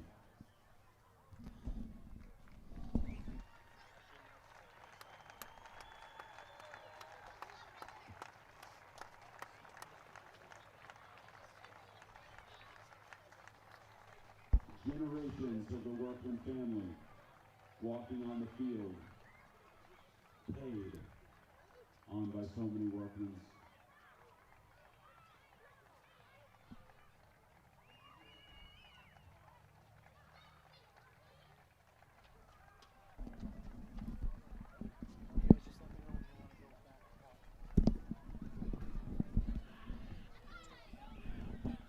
Ladies and gentlemen, presenting the Spirit Stick to the Workman family, class of 1993, Mr. Jeff Soderquist.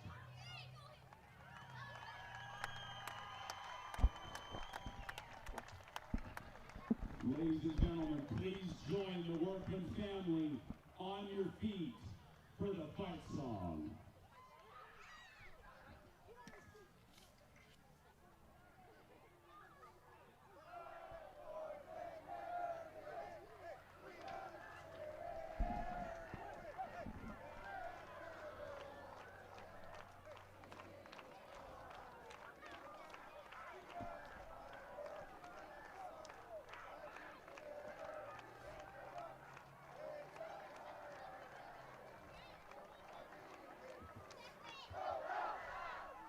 Ladies and gentlemen, behind me, the Todd Workman Dome.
We talked about it before the game. You've got guys that are playing in positions they've never played before. Only one of the returners is actually playing in the position that he played in last season. So, you know, it's basically a brand new team, brand new season, brand new positions. That's a pretty big hill to climb.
Zero scoreboard, and they need to come out with as much or more fight than they had in the first half, because St. John's has got everything to gain and absolutely nothing to lose. And St. John's is dangerous in that position, and always has been. Always has been. The thing, you know, last night JV game, Round Valley controlled the first half.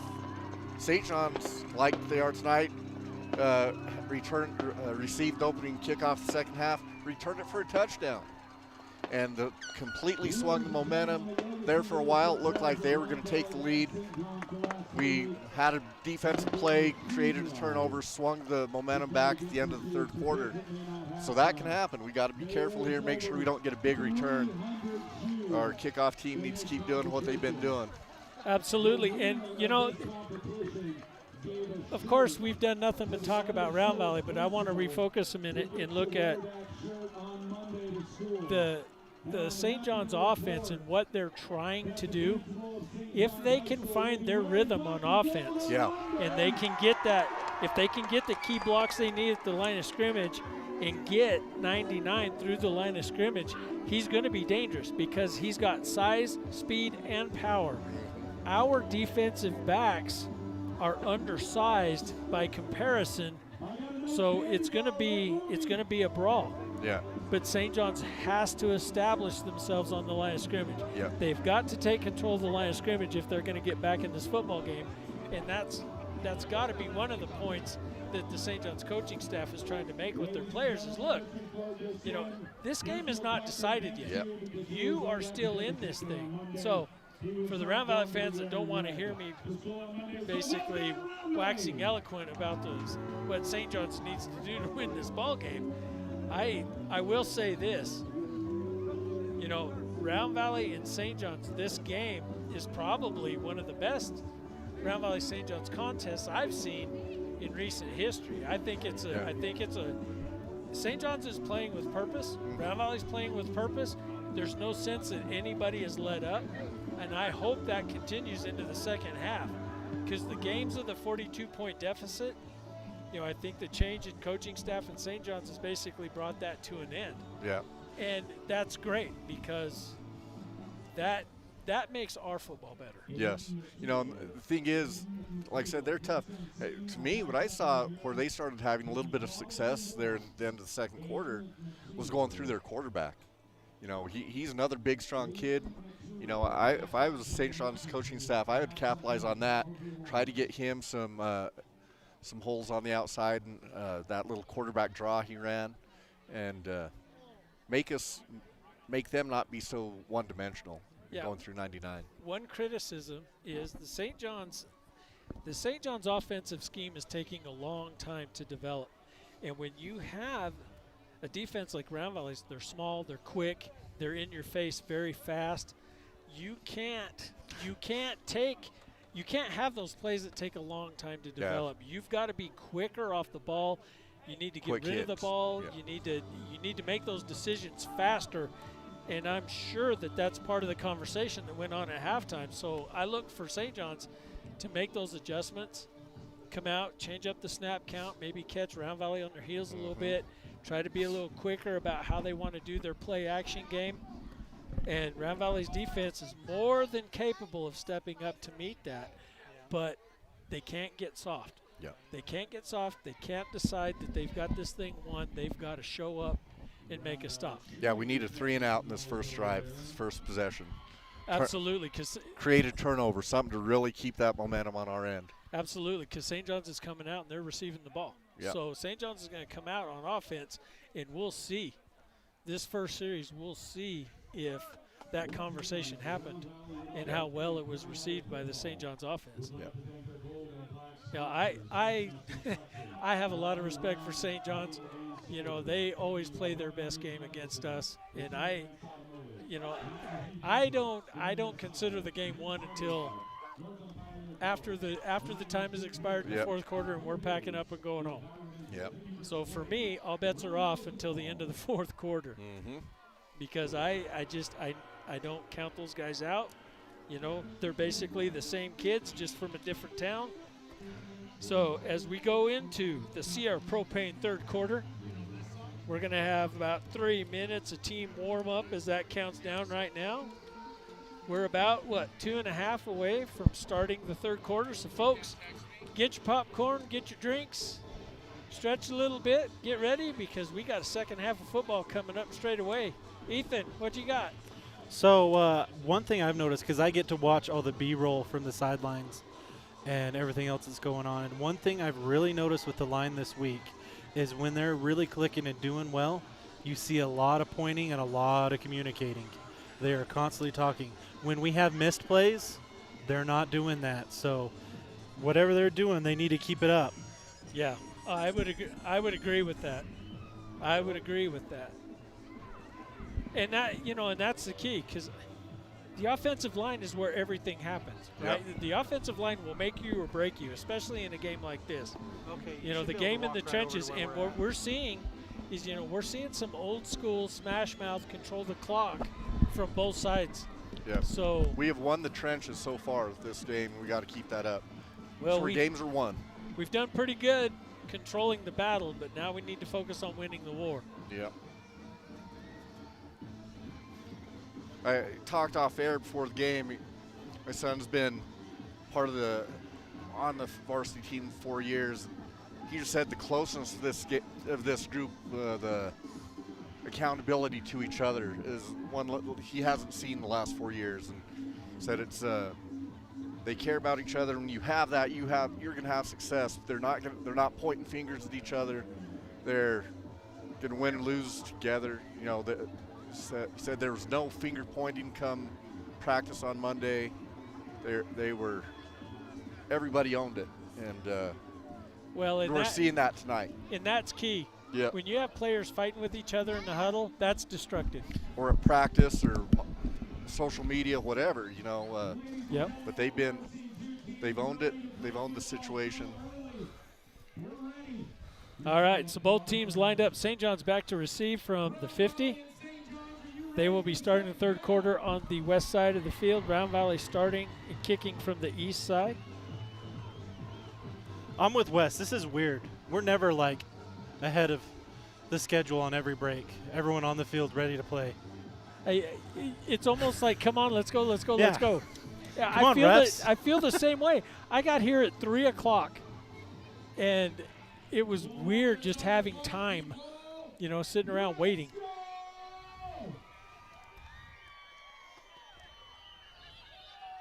Here's the signal and the kick. St. John's going to receive it from the 10. He's looking for room. He's going to cut outside, and he'll be brought down and tackled at the 20. It's an excellent cutback, but disciplined running and pursuit from the Elks. Yeah, everybody close those lanes down. Yeah, everybody maintained their lane discipline and shut that off right away. St. John's will start from the 20, their own 20, running from west to east. I mean, who would ever thought that, quiet, mild-mannered little Johnny Madrid would be such an animal on the football field? He's flying around all over the place on defense. Kick off. Oh, my goodness. Special teams. There's the pitch. He's got a block on the outside. He's going to turn the corner. Oh, I thought I saw a hold out there, but he was inside the frame and clean. See if you can see what happens to Johnny Madrid on that outside over there.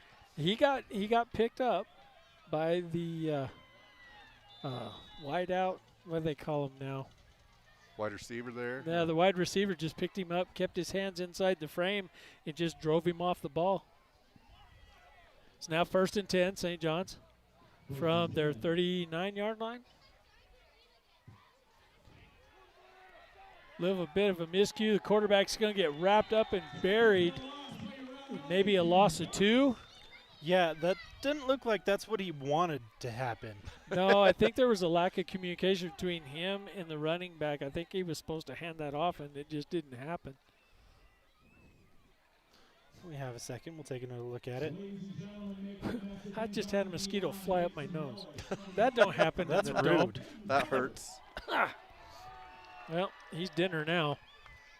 That didn't need to know that, but thank you for letting me know that. Well, if you're going to go in, you're going to go all the way in. Oh, nice wrapped solo up in the tackle. backfield. Yeah, Lane Hill read that like he knew it was coming and wrapped him up as soon as he got the ball. So 99 is going to be their key back, but it looks like Lane Hill is his spy tonight. 5-yard loss. So St. John's kind of in a hurry-up offense. 3rd and about 15.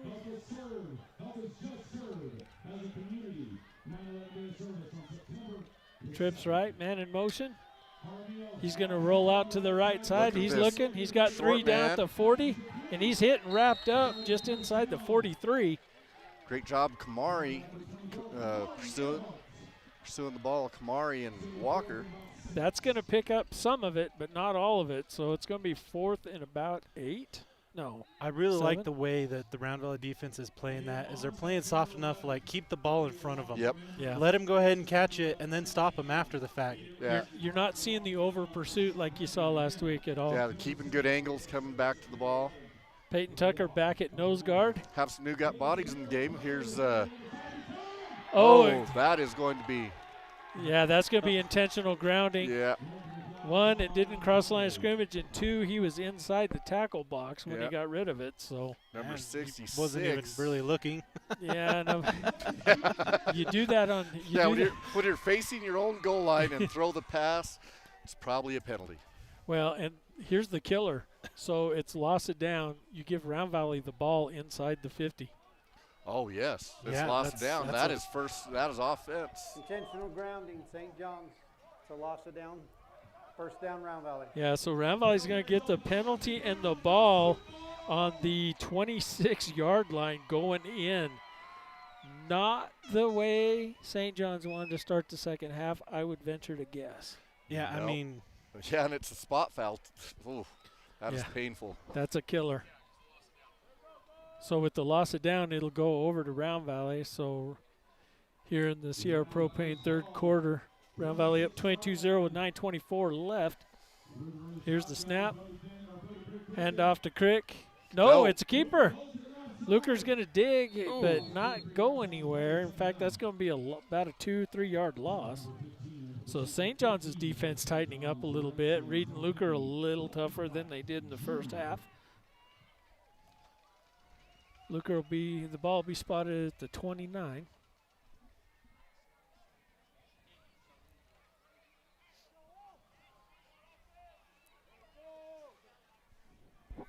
Luker back in shotgun. He's got Crick right next to him. 2 on the left. He's going to keep it, go around the outside. Gains a couple. He gets some of it back, but it's 3rd and 11. 2 of the 3 back. Yeah, so the St. John's defense is now playing a little more disciplined. They're playing with their heads up. They're maintaining their discipline a little bit better. I think he might have been able to make the pitch there. yeah, he had a lot of room. Well, and that's going to come, that's going to come with a little more experience. It's Yeah. going to be interesting to see how this offense develops through the season. Well, especially like I know I'm nitpicky here, but See there, right there, Crick's Oh, got room. Nice cut. Nice cut right there. Yeah, now it's going to, so from 3rd and 11 now to 4th and 4. Will Yeah. Round Valley live dangerous, or will they Oh, punt? yeah. Well, I think we're going here.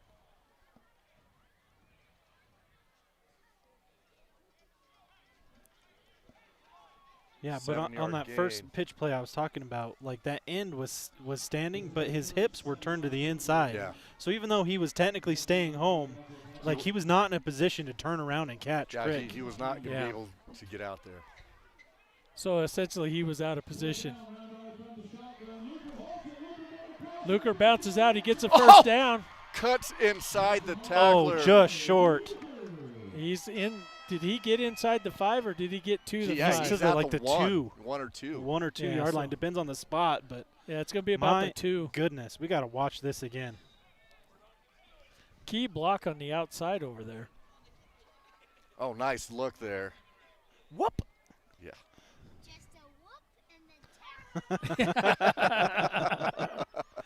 Give that man my job.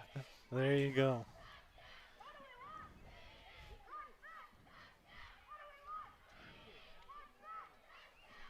Plays a little slow coming in. I think they changed it from the sideline once they came up.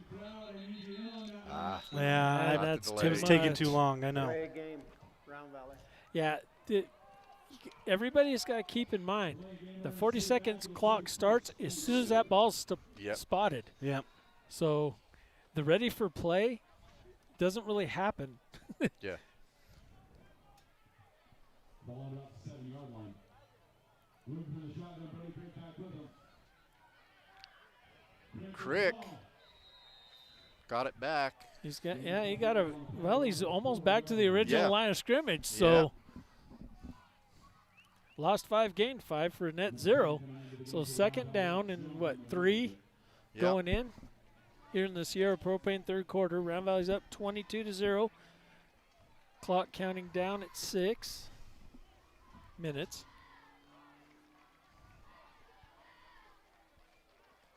Looker and Crick back in shotgun.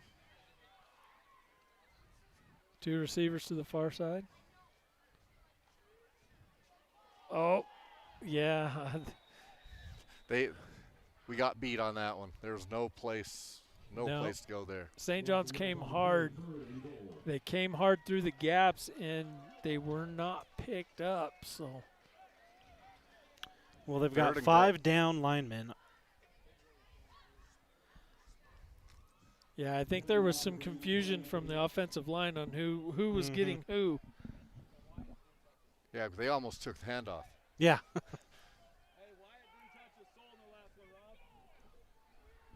Yeah, yeah, we saw that too. I don't know. Yeah, that. See, because they've got the huddle cam down there, so they have coaches checking. Oh, they're fighting for the ball. St. John's stripped fumble. it. Yeah, so there's a turnover. St. John's is going to have the ball on the 28 as they strip it from LeSueur. So St. John's dodging a bullet as they prevent Round Valley from scoring on that drive. So let's see if St. John's can capitalize on that momentum shift there, if you can call it that. Really depend on how Round Valley's defense steps up and reacts to that last play.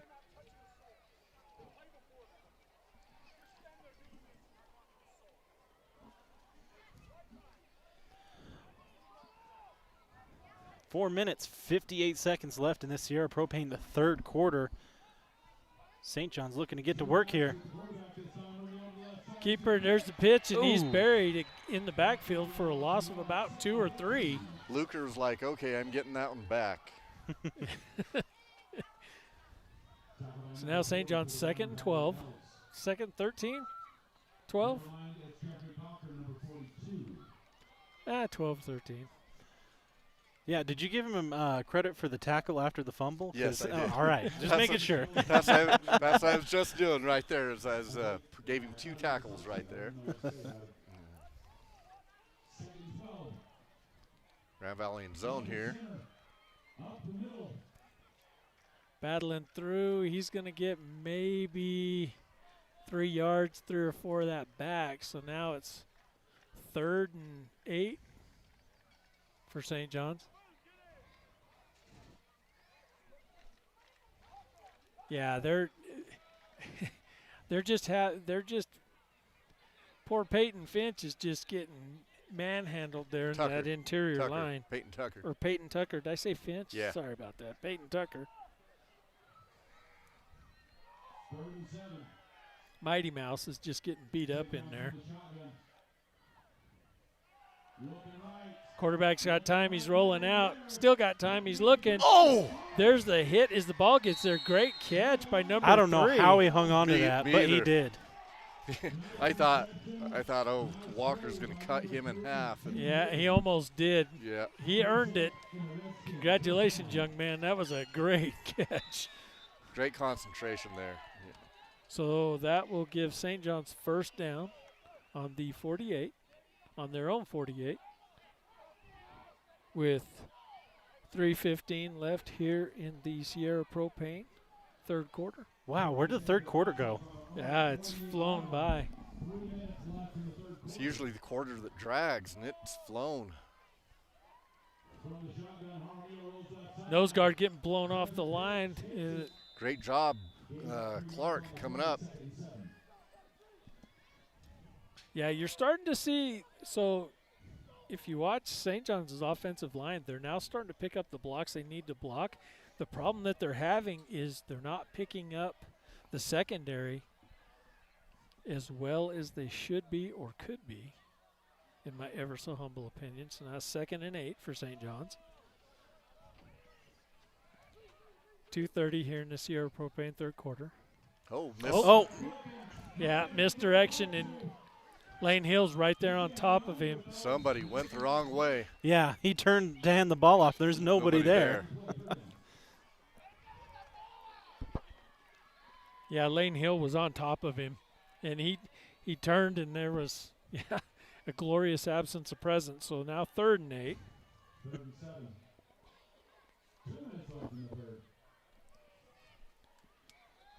Clock still running. We're inside of 2 minutes. Yeah, they need to get on the ball here. Here in the Sierra Propane third quarter.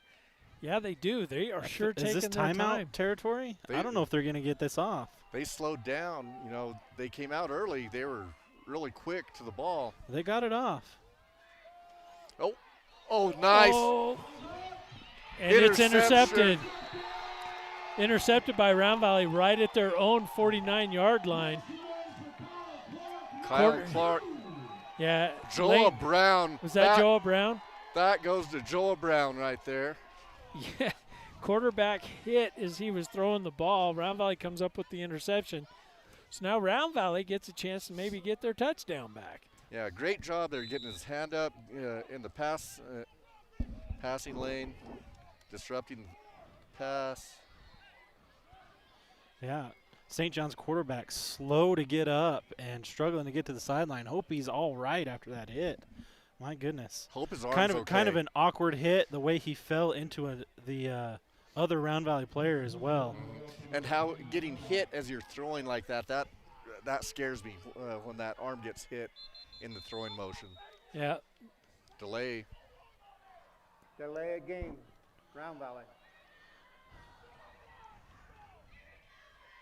So Round Valley taking too much time to get set. And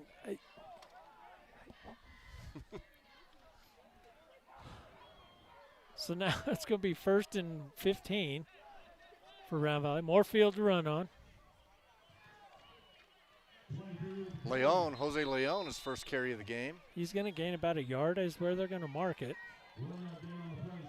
Getting some new guys some playing time.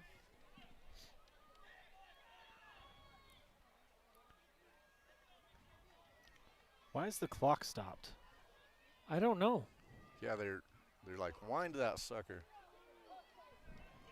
Wind the clock. Yeah, the clock should be starting. I don't know. I see Phelps. She's like, I pushed the button. I don't know what to tell you. Chance, down the ball a minute. The clock is not working. The officials stand up. Yeah, it looks like they had a malfunction. They've got a malfunction. They're going to have to keep the time on the. They're going to have to keep time on the field. So we'll see if we can get our clock started. Otherwise, they'll have to keep the time down there. Somebody in between. Do we have interference in the? I think it's a plug-in setup. I don't. Is there it? we go. They're going to run it down to What? 1:15. So the referee's asking for 1:15 on the clock, and they're just going to do a runoff. All right, there we go. All right, here we go. Clock's moving. 1:15 on the clock. And Keep it it stops moving. again. Second 14.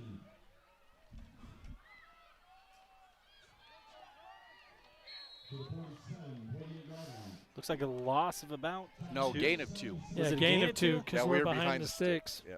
Oh, okay, yeah. I was looking at the wrong stick. Hey, that's on me. That's on me. A gain and a loss in a positive direction. There you go. I like it. 3rd and 11 for Round Valley here in the just under a minute in the Sierra Propane third quarter. Wow, this third quarter's flown by. Oh, That's what I'm saying. I want one of those. I'll share it with you. No, that's all right. This is I my don't want to favorite be. one, though. I don't want to be up all night. I would like to make it through the 4th quarter. Nice deep ball. Is it there? Yes, Yes, it is. Oh, Cage my Finch. goodness. Oh, there's a flag. Late flag. Oh, late flag. I ran touchdown anyways because I feel like it should be. No. Sideline warning. Sideline warning. Is it going to be? Yes. Oh, thank you. Touchdown. All right, touchdown again. Yeah. Let's see that again. That right in the bucket. Yeah, Trail Riders touchdown. That was Oh. beautiful. My goodness. Blown coverage. Cage Finch was just. I don't know if blown coverage. I think he just ran by the Yeah, guy. I think you he think was just he couldn't just- keep up. Yeah, he just ran by. And his that help guy. over the top kind of took a bad angle and ended up behind him as well. So Wow. Yeah, that was a track beat that he lost. Well, angle of pursuit is a thing, ladies and gentlemen. I don't know if he may have had the angle and Cage outran it. Yeah. That was beautiful. And Watley puts another one almost in the parking lot. It is up and it is good. So, Round Valley up 29-0 with 29 seconds left here in the Sierra Propane third quarter. That Wow. was beautiful. Yeah, that you talk about a play that needed to happen at that time. Yeah. Great I mean- patience by Connor. He knew right where he was going. One man in the route is just Well, that series was starting to worry me a Yeah. little bit because it was kind of, we were sputtering a little bit. So it was good for those guys to, they sputtered, and then finally that old engine kicked off and started running. And well, when you're running 80% of the time, 90% of the time, and St. John just starts packing the box like that, every once in a while you're going to have to start taking some shots. Well, and that is a good point because when your offense becomes predictable, you're doing the defense's job for them. Mm-hmm. So, yeah, you got to open the field up by that was play action, wasn't it? Yes. Great time to do that, Yes. There's sucking everybody into the box and just beautiful timing route deep. If anybody's wondering if Luger has an arm, I think that was answered right there. Hey, my man can spin it. Yep. Ooh, good kick. Fielded it. Oh, what, about the 12? Nice job. Oh, 32. Beautiful hit. Oh, yes. That was a football hit right there. Somebody needs to clip that and send it to a coach. Gavin Pettit, he just got made medically eligible 2 days ago, and he comes in and lays the guy out. Well, Beautiful. Gavin Pettit, welcome back, lad. Yes. Welcome back. He tore a muscle at a track meet in Blue Ridge last spring. He was just cleared medically on Wednesday. Wow. He that spent was all 24 summer? got there first and teed him up for that hit. Is that Kamari? That was Gavin Pettit. Gavin 24. 24 is Kamari, right? Yes, Okay. yes. I missed that part of it. No, you're good. You're good. So now St. John's showing a bunch. And he's Great net. job, Walker. Yeah. Notice how the entire defense flowed over to that side. There was nothing there. Again, big change from last week. Big change from last week.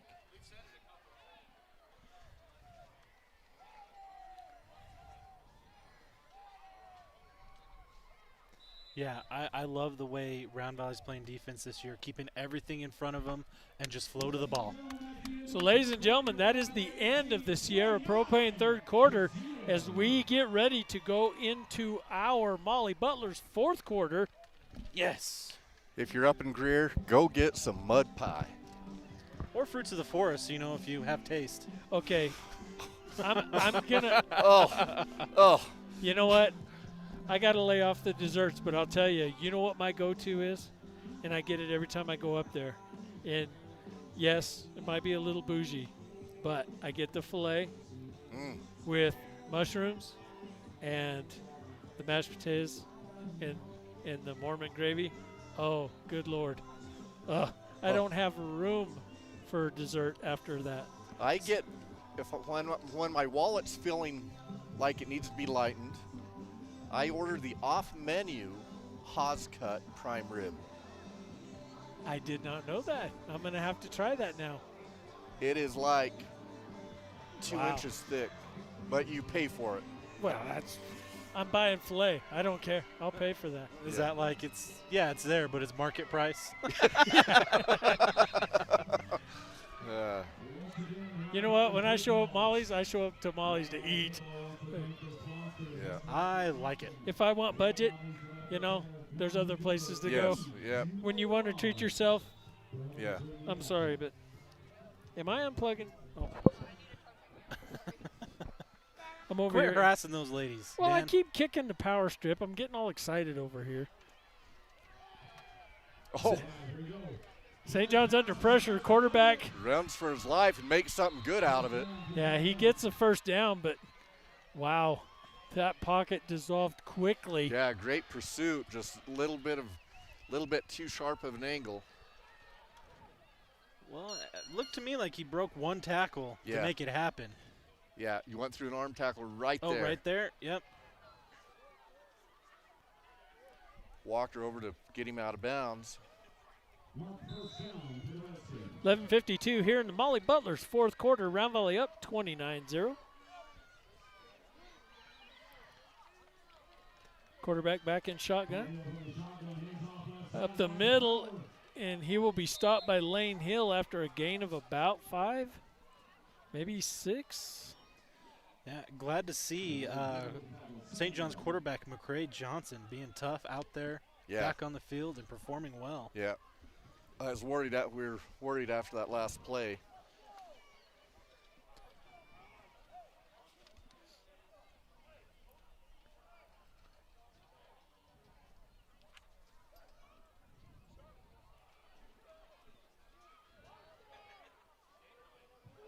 There's the pitch. He's going to get the corner out there by himself, but he is hit and wrapped up by number 5 from Round Valley. A touchdown saving tackle, if I do say so myself. I am not sure. Is that Wyatt Reed? Wyatt Reed, that's who that is, yes. Great job out here. Getting some of these. And they're going to give him. Different. Are they marking the first down? Yes, they are. So now St. John's moving the ball as they are on their own 42. Yeah, that's a loss of containment there by the end. Yeah, great job by Reed coming up. Nice solo tackle, actually. Indeed it was. Substitution infraction, St. John's, 12 men. Nice. Oh, broke the huddle with 12 men on the field. That's going to hurt. How many is that? Is that 5? That's a 5-yarder, but now you're 1st and 15, and you're still in your, you're still on your side of the field. So St. John's now on their 37-yard line. Well, I mean, broke the huddle. They were lined up with 12 people on the field, so. Well, if you can catch it without a participation, that's the big one. Yeah. Under pressure. Number 8 is going to see Mr. Brown all night long in his dreams and his nightmares. Another QB pressure. Yeah, pressure. That came from outside, didn't it? That came from, it came from Joel Brown. 3rd time tonight.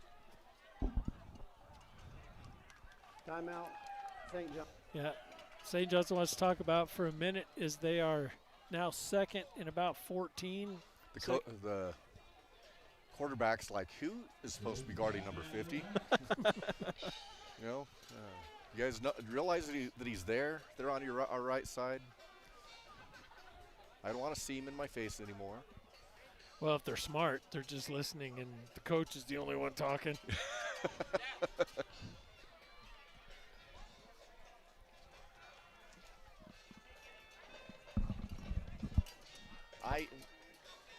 I didn't, but we were filming it the whole time.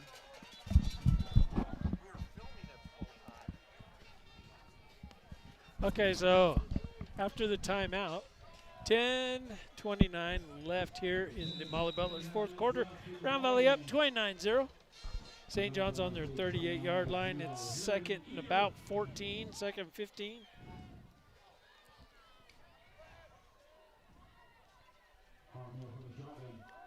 St. John's back to pass, under pressure, and he's sacked.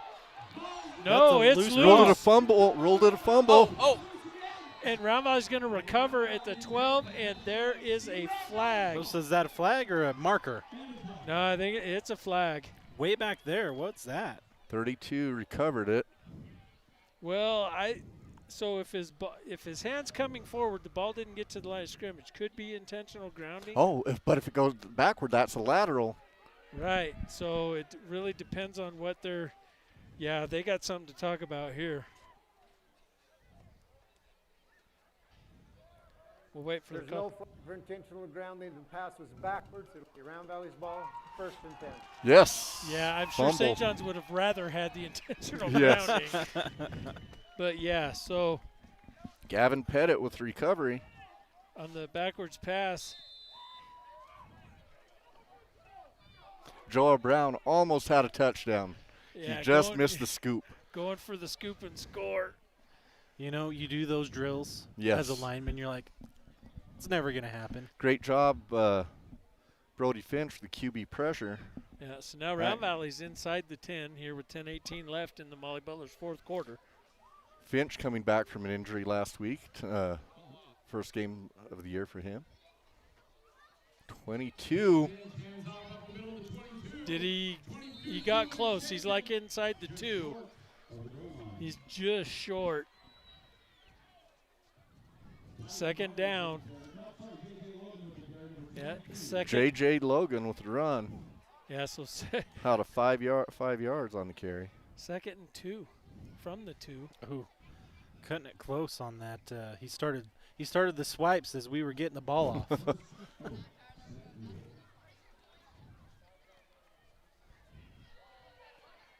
J.J. Logan with the carry. J.J. Logan back there with, who is that at quarterback? Cage. Cage is going to keep it. He's rolling outside. Cage, He got nice dive, touchdown. Yeah, dove just inside the pylon. Yes, great job, great awareness. Round Valley now 35-0 with 9:32 left in the Molly Butler's 4th quarter. Little bobble on the snap. Looked like it was going to be a busted play. Making some sweet lemonade out of that situation. Anytime you can catch the snap with one hand in your hip and still make it to the pylon, that's a good day. Officers out, keeping us secure. Here's the pressure, there's the kick, and it's going to be scoreboard. Good. Yeah. So Round Valley up 36-0. 9:32 left here in the Molly Butler's 4th quarter. Gentlemen. That's nice. It's a good night. It has been a good night. Round Valley playing with some much needed intensity and more focus, I feel like, tonight. Yes, very much so. They're having fun. They don't look nearly as tight as they did last week. They're out here, we're going to do our job, get it done. Well, it's easy to, okay, I'm going to state the obvious here. It's easy to play like you're having fun and relaxed when you have a 36-point deficit. But it started first play. That first play, we go 17, 18 yards on the first play, and you could just a different feel tonight from the get-go. And we talked about that, right? Yeah. You got to come out, you have to establish that presence, and you have to do it early. Mm-hmm. And that's, that's huge. Maybe the choice to defer was not the best one. Yeah. Yep.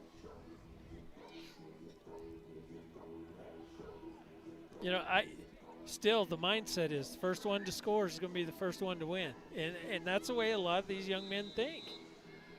It is a thing. Fielded just inside the 5, about the 8. Oh, big. Somebody lit him up. I think that was 19. See who comes up off the bottom. Yes, Cole Tom with a big hit. And good job, teammates pulling him away, getting a little excited in there. But, great running. See, he ran his mouth, and he got a flag. Well, but, yeah. He's talking all the way off the field. 19. Yep. Round Valley, taunting. Oh, those are not good penalties to No. earn, gentlemen. Oh, there's a familiar face. There's a familiar name, yeah. I know that kid. Kind of partial to that kid. Ooh, that's a big penalty. Yeah. Yeah, that we didn't need. Unnecessary. That's all right. St. John's from their own 41. It's like Pena's checking in at tackle.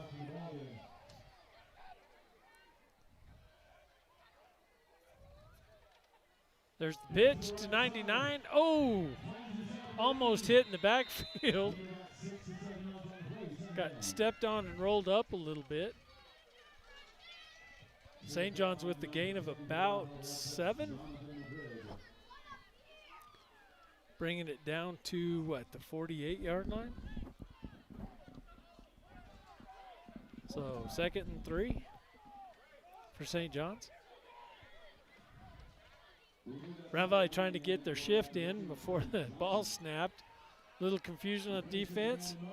Pitch to the motion man. He's going to turn the corner and get some positive yardage, but not enough. That will get him to the 49 after all that effort. Gain of 1. Man, that was a lot of field to run for only 1 yard. I know. It felt like he definitely He probably felt like he ran 40 yards, but he only got. So now 3rd and 2.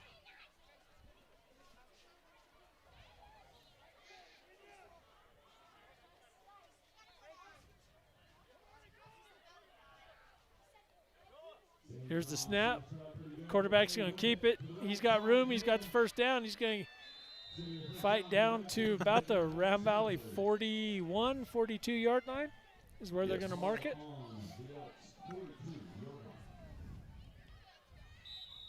So St. John's with the first down. Clock's going to run. 7:31, 7:30 left here in the Molly Butler's 4th quarter. Round Valley up 36-0. St. John's moving the ball.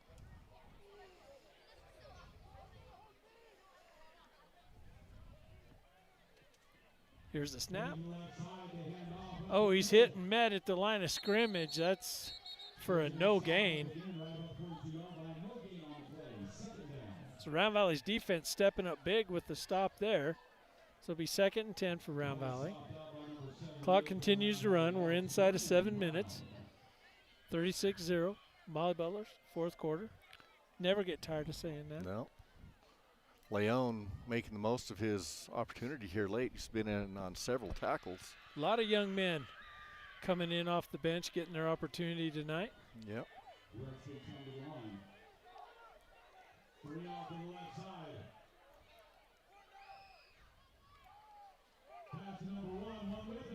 He's got room. He's going to get to the sideline, get down inside the 35. All right, did I hear correctly? Were the coaches yelling at somebody named Corn Dog? Yes, you heard that correctly, yes. Okay, just checking, you know. That is Tanner Finch. Ah, okay. Missed the fair this year, and I love to get the monster corn dogs at the fair, and I missed it this year.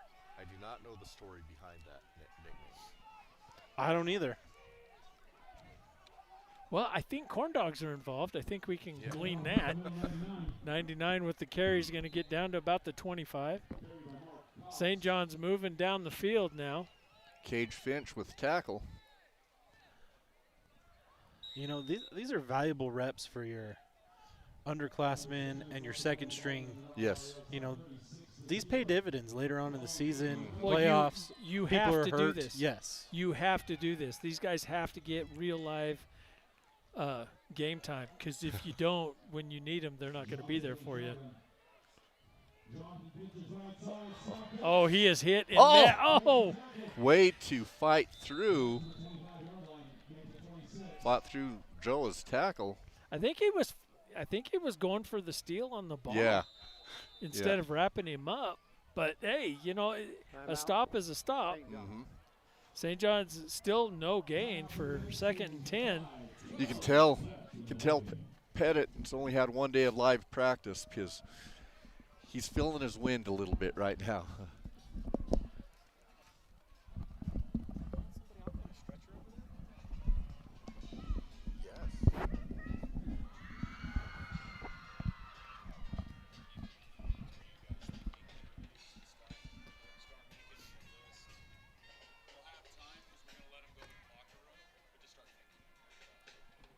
All righty. Do we get a timeout? Is that what's going on? Yeah, we got a timeout on the field, and looks like somebody's getting some medical attention. I don't know if is that a player, a fan, or? Looks like a player. I didn't even see one go down. That's unfortunate. Something must have gone down on the sideline. Yeah, thoughts and prayers. Yes. I see a red baseball cap. Is that a St. John's player out on the? Well, our hearts go out to him. Hope that young man's not seriously injured. Yeah.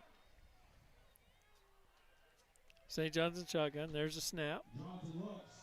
He's back to pass. He's looking, and over his head. So pass play broken up. We're now 3rd and 10.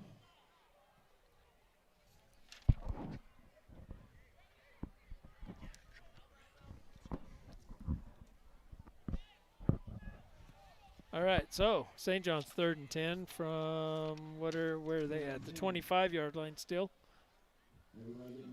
Quarterback back in shotgun. Round Valley basically in a prevent defense, if you want to call it that. There's a handoff. He's going to turn up the middle, and there's not a lot there. He's going to gain about 3 or 4 on the play. Number 1 for St. John's, the ball handler.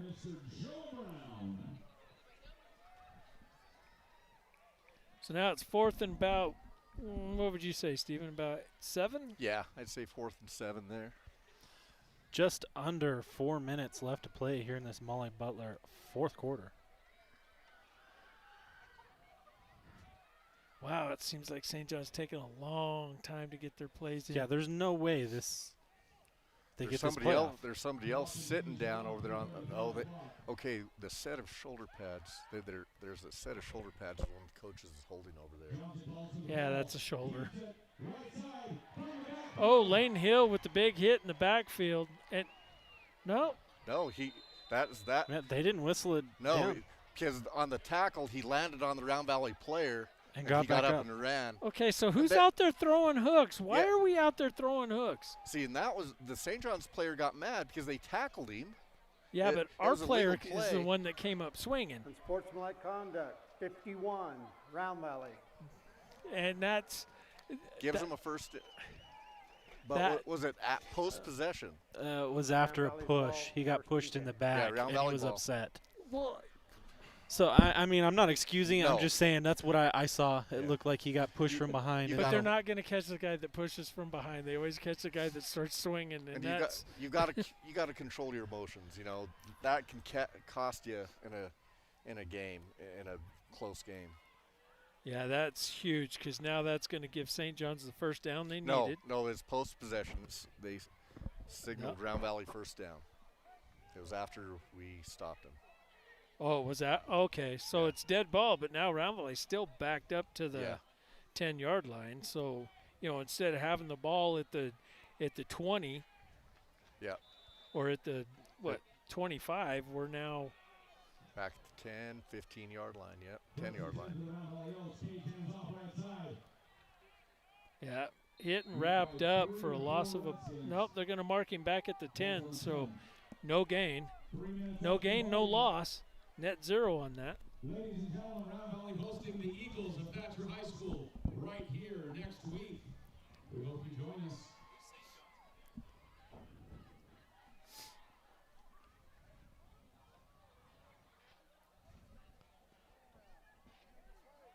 .240 left on the clock. Round Valley up 36-0 here in the Molly Butler's 4th quarter.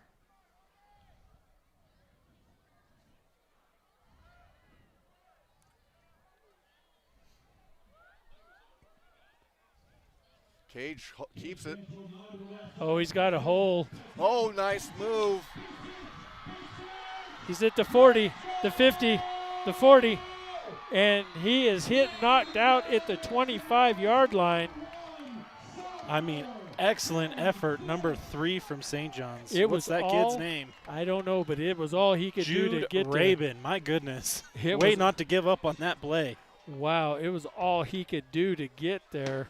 66-yard gain unofficially.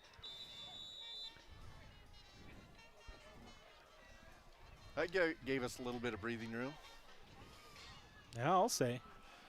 That'll bring us down to 2 minutes left in this Molly Butler Lodge 4th quarter. Yeah, no 2-minute timeout. Yeah. No media timeouts. So, I think high school needs to adopt it now that college has, college has the 2-minute warning now. Oh, they're inside of 10 seconds. They got to get the ball off. They're getting close. Leon. Yeah, Leon's hit and met at the line of scrimmage. They're going to give him 2 yards, it looks like, on that. I thought he got hit at the line of scrimmage, but he did get upfield, so cannot rob that young man of his positive yards. Yeah. Crick going in, and JJ. It looks like Logan's checking in. Boy, those two are a dangerous combination. Yes. That's a lot of speed right there. We've got a lot of speed for the next few years. That threesome right there. Well, and he comes from a fast family. Yes. So Logan, the Logans are not slow people. No. His dad, Jerry, was as fast as they come. Well, and his uncle set records. Ooh. Big hit. Big hit at the 25. Is Logan is hit and met at the 25-yard line. I swear I read number 12 for St. John's, but I don't have a number 12 on the roster, so well done, sir. Whoever you are. Do we take a knee? Yeah, I would.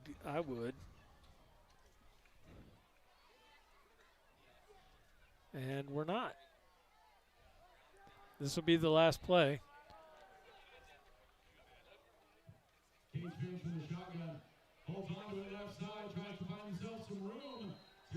He's going to get inside the 20 to about the 17, but ladies and gentlemen, that will do it for the ball game.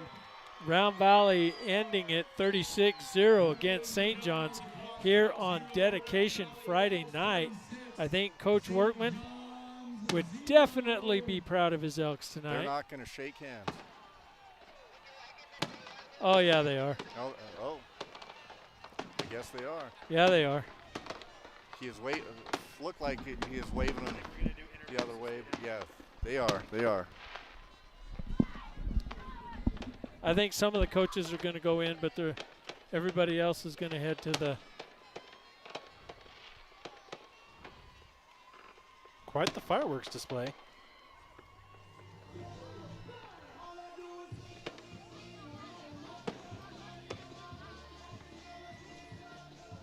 Well, as we watch these young men shake hands at the end of what I think was a well-fought football game between the two teams, you know, despite what you may think about the score, I see great things in St. John's future. I'm not counting them out at all. In fact, if this game's played in October, Yeah. I don't think you got 36-point deficit. No, they're well coached. You can see that. They're well coached. They're doing things right. They're a little outmanned tonight. Well, I think they're still suffering from trying to get established, trying to figure out who needs to be where. But that's going to be Round Valley is a team to watch always, Yes. right? But St. John's is going to be the up-and-coming threat. I see it. I feel it. I hope they feel it because it's definitely the potential's definitely there for those young men. You want them to get competitive. As much as I'd like to blow out any time against St. John's, 24-21 games fun to watch. Well, I think those days are numbered as far as the blowouts go, because that fight continued. They keep fighting like that against Blue Ridge, Round Valley. I don't know if Sholo's on their schedule this year, but they're definitely gonna go through the 2A for sure. Yeah. I look forward to see what we can do in our battles in the 3A. It's hard to make the argument that we should be down in the 2A when we keep performing in the 3A. Yeah. And the coaches don't want to be in 2A. I wish there was a 2.5. You know what I'm saying? 2A, it was kind of boring there for a while. It was very one-sided. There's about three schools that were competitive, and they're all in 2A. Santa Cruz is still in 2A, but Thatcher and Round Valley are both in 3A. Thatcher's legitimate 3A. They're 3A across the board in all sports now. So. Well, we can argue about conferences and how the AIA sets that up. That's been an argument that's gone on here in Round Valley for ever since they moved us up. And I, personally, I like having the old 3A East back the way it was because the 3A East is still one of the more dominant conferences. Yeah. The only difference between then and now is the proliferation of all the charter schools, the private schools, and the rules that are applied to them versus us. Yeah. The public schools, when I say us, that's a collective us. If you decide to go to a charter school, you just show up and start playing football. You do that in a public school, depending on when you do it, you might have to wait 6 games. Well, the AIA, the charter schools still have to abide by the transfer rules. They do. Yes. See, that's new to me. So Yeah. okay. Yeah. So AIA is separate from the state as far as the public-private charter thing, but Well, as far as the ADE, they're separate there. Okay, but so yes, there's a those- little warm fuzzy. I'm getting a little warm fuzzy then, but not my much. my thing with the charters and privates, I mean, they how their education side of things is set up still gives them an advantage overall. We have one of our favorite listeners and viewers here with us, Mr. Robbie Sherwood. Good to see him here. Hey guys. How you doing tonight? Good to hear your voice instead of just read your comments. My smart alecky comments on the YouTube chat. Yeah, it's great to hear that. Great to see that. You know, you keep it fun. You know, that's what we're here for. Well, I love what you guys do. It keeps us connected. Well, the guys who live out in the valley or out in other states, it's a way to get back home and see familiar faces, familiar last names. Yes, yeah, it's kids fun. of kids we all played with, and it was really special to be back tonight on our old field. Yeah. I'm sorry that the dome wasn't, playable to be dedicated, but it actually added something else to be out there on the field with the Workman family and all the former players. It was really a lot of fun. Robbie, it's good to see you, man. Yeah, you too. It's been a long time. Yeah, me and Danny were little kids together, like before, neighbors. Back in the hood. Back in the day. We were playing sandlot football with the Landers brothers. Oh and yeah, you guys Cowan all lived in that brothers. subdivision down they were my there. neighbors, Yeah. yep. Oh yeah, back in the day. Yeah, a lot of legends out there tonight. I saw. Stephen probably asked you, but I didn't get to hear the answer, so I'm going to ask you again. How sweet is it to come back for dedication Friday night for Coach Workman, only to see Round Valley put the smack on St. John's? Put the smack on St. John's. It meant a lot because those poor guys down there have to drink our sewer water, and if we all flush the toilet at the same time, they wouldn't even be there. Yeah.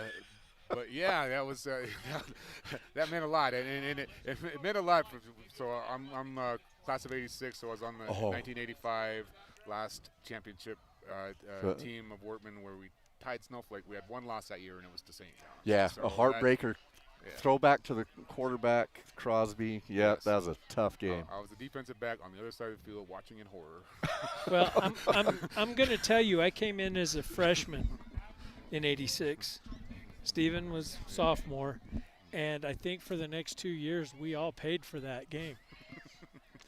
Yeah, it was For the next 2 seasons at least, we all paid for that. The next year, the practice jerseys were the beanies were red. Oh my gosh. And you know how Coach Slade felt about that. Yes, seeing it red all year. Talking about Coach Darwin Slade, Yes, the defensive coordinator, and also the offensive line coach. 8th grade math teacher. And 7th grade, that's right. If you were staring out the window, you hear this like the eraser flying across the room. Yeah. You got the eraser? I got little bits of chalk. Yeah, he'd hit you with chalk too, man. But if you got 100 on a test, got a big orange drink. Big orange drink. But yeah. Yeah, I got lots of chalk. No big orange. I got lots of chalk. I spent my entire time. If Coach Workman came over, it was a bad day because our practices, we were over with Coach Slade until we all came together and started running plays. And I'm sure the coaching staff here are making the same sort of imprint on these young men. But I've talked about it, I've written essays about it when Coach Workman passed away. But he's one of those guys that you hear his voice in your head anytime something gets tough in life or you have a challenge in front of you and you need to get past a barrier. It's his voice that's back there that's pushing you forward. And now I'm going to start crying on your podcast. Better you than me, because I do the same thing. People ask me, I had some people ask me, why do we do this? People don't know him. It's been years, but he made men out of people. We may not have liked it while we were part of it, but he made men, and he pushed you. You do hear that voice in his head. You can do that. Get off the ground. Get off the ground. Yeah, I don't care if you're going to be a ditch digger. You're going to be the best ditch digger that ever dig their ditch. Yeah. I can remember after practices when he'd tell us, and we were just beat up and bloody, he'd tell us, he'd say, look, man, you can always do more than you think you can. Your limitation is yourself. And he would, and he practiced like that. I can still hear him screaming, "Hurry!" as we were running sprints or running hills, Oh. Ladies and gentlemen, sorry to break in on the live stream. We're going to get some interviews lined up here on the field. I'm Robbie, good to see you, take it back up top to Dan, the Truth Man, and Steven for some post-game brought to you by Farmers Insurance. Agent Jaron Burnham, you guys keep talking about the post-game. I'm going to try to round us up some players. It's been a great night, Everything is great having Robbie here to share some memories. I know that he felt impacted by Coach Horton like so many others did. Thanks, guys. No problem. Do you want that radio? So. Oh, here. Come on, Todd. Get in here and talk to us. Come on. No. Tried to get Mr. Workman to come say a few words, and he's running away. He's, I've never seen a workman run. There we go. Special night for the Workman family. Yeah. I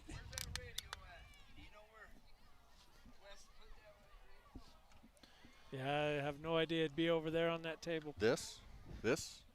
No, no, it's a different one. Sorry. It's a radio for the fireworks. It's a different radio.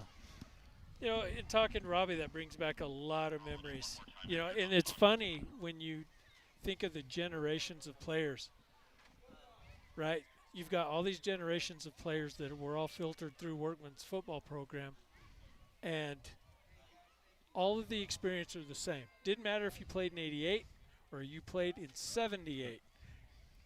The experience was all the same. He was the same coach for all those generations of football players that came through here. That's what we like to hear, honoring him tonight. Go ahead, Wes. He may have that. Go ahead, Wes. He may have that radio in his pocket. I don't hear him. Yeah, I don't hear him either. I do not hear you. I didn't do anything. He did something. Joe Brown, pretty exclusive on the line, correct? Joe Brown running on the line now. 10-4. Yes. Correct. Yeah. That is correct. Copy that. Yeah, trying to get some players lined up. Yeah, back to Coach Horton. It was generational because things I learned from him, some of the things I learned from him, I've tried to instill in my kids that, hey, you don't stop. You don't quit. You keep coming back. Doesn't matter if you're playing 5 plays or 20 plays or 50 plays. You come in. You play hard. Whenever you get your opportunity, get your opportunity in life. All right, looks like Wes is getting ready to conduct some interviews down on the field. He's almost ready. So we're going to get ready to head down there. Just a big shout out to our post-game sponsor tonight, that handsome devil, you know him, Jaron Burnham with Farmers Insurance. We appreciate you. Take it away, Wes. We good? You're good. Ladies and gentlemen, and just like that, I can't believe it. It's already the Farmers Insurance post-game show brought to you by Jaron Burnham. I'm here with some of our Round Valley Elks, Let's Go Elks players of the game. Gentlemen, how we doing tonight? Just first, your initial feelings coming off of a win. That scoreboard looking pretty good. We're going to leave it up there for a minute, 36-0 against the St. John's Redskins. Your initial reaction to tonight's game? Best feeling in the world. Yeah, I was ready for that one. I was ready. That was awesome. Glad we beat St. John's. Well deserved. All right. So let's run down the line for you at home that may not know these fine gentlemen right here. To my left, your right on the camera. Introduce yourself and tell the fans at home something they may not know about you. Connor Luker. What would they want to hear? I don't know. What the people. Tell the people in the comments, in the chat, what do you want to know, and we'll ask him next time. But give us just something, a little something. My middle name's Matthew, after my uncle. Middle name's Matthew. Matthew, strong name. Let's come on down here to Joe Brown. Joe, introduce yourself. My name's Joe Brown. Shoot, I don't even know what to do. I don't have to do it with my hands. Car ran real good. Okay, so we're going to have to give him another second. Joe, what do you got? What's something the fans might not know about you? I love to play football. I think they might know that. I'm just saying. All right, Brody, talk to us. Me and Joel got the same middle name. Oh, what is it? Scott. I thought you were going to say Matthew. I thought we were just going to keep it going right now. And who's this? I don't know who you are. What's going on? Name's Wyatt Hetrick. I'm the left guard. Something about me, I love football too. That's my passion. Right on. Well, that would be why we're on the football field here tonight. So, hey, let's start here with Connor. So, Connor, first game jitters, and we'll get to Morenci here in just a second. But does it feel a little more like your team now? Do you feel like leading the team? Do you feel like things came together? Talk to us through maybe a difference between last week, this week. How did it feel leading the team tonight? I feel like everyone picked it up and kept each other up. Like last week, everyone was like crumpling on themselves, and this week, any mistake, it was build each other back up no matter what. So I feel like that we fixed that, and it feels like we're actually a team. Nice, coming together as a team. Mr. Brown, now we're seeing you in new positions that I don't think we've seen you in before. Can you talk about how that change has been? How's that working for you? How's that working for the team? Yeah, I got moved to left tackle, and I don't know, at first it was kind of rocky, and I was like trying to figure things out, but as more and more I got used to it, and first game, for a lot of us, it's first time ever playing varsity starting, and like we're not an alternate in the game, like we are the ones that have to dominate, so it's a little nerve-wracking, but you know, after that first game, I feel like we all figured it out, and we just went hard, hit hard. So we saw a number of underclassmen really step up tonight and do well. Do you feel like you guys are coming together as a team in that way? Like you say, there's a lot of pressure. You are the guy now. We see also somebody you see like there's a height requirement for the defensive line. I don't know, but we got Peyton as a freshman starting defense. And do you guys feel that pressure? Does it hit a little bit differently being an underclassman starting on varsity?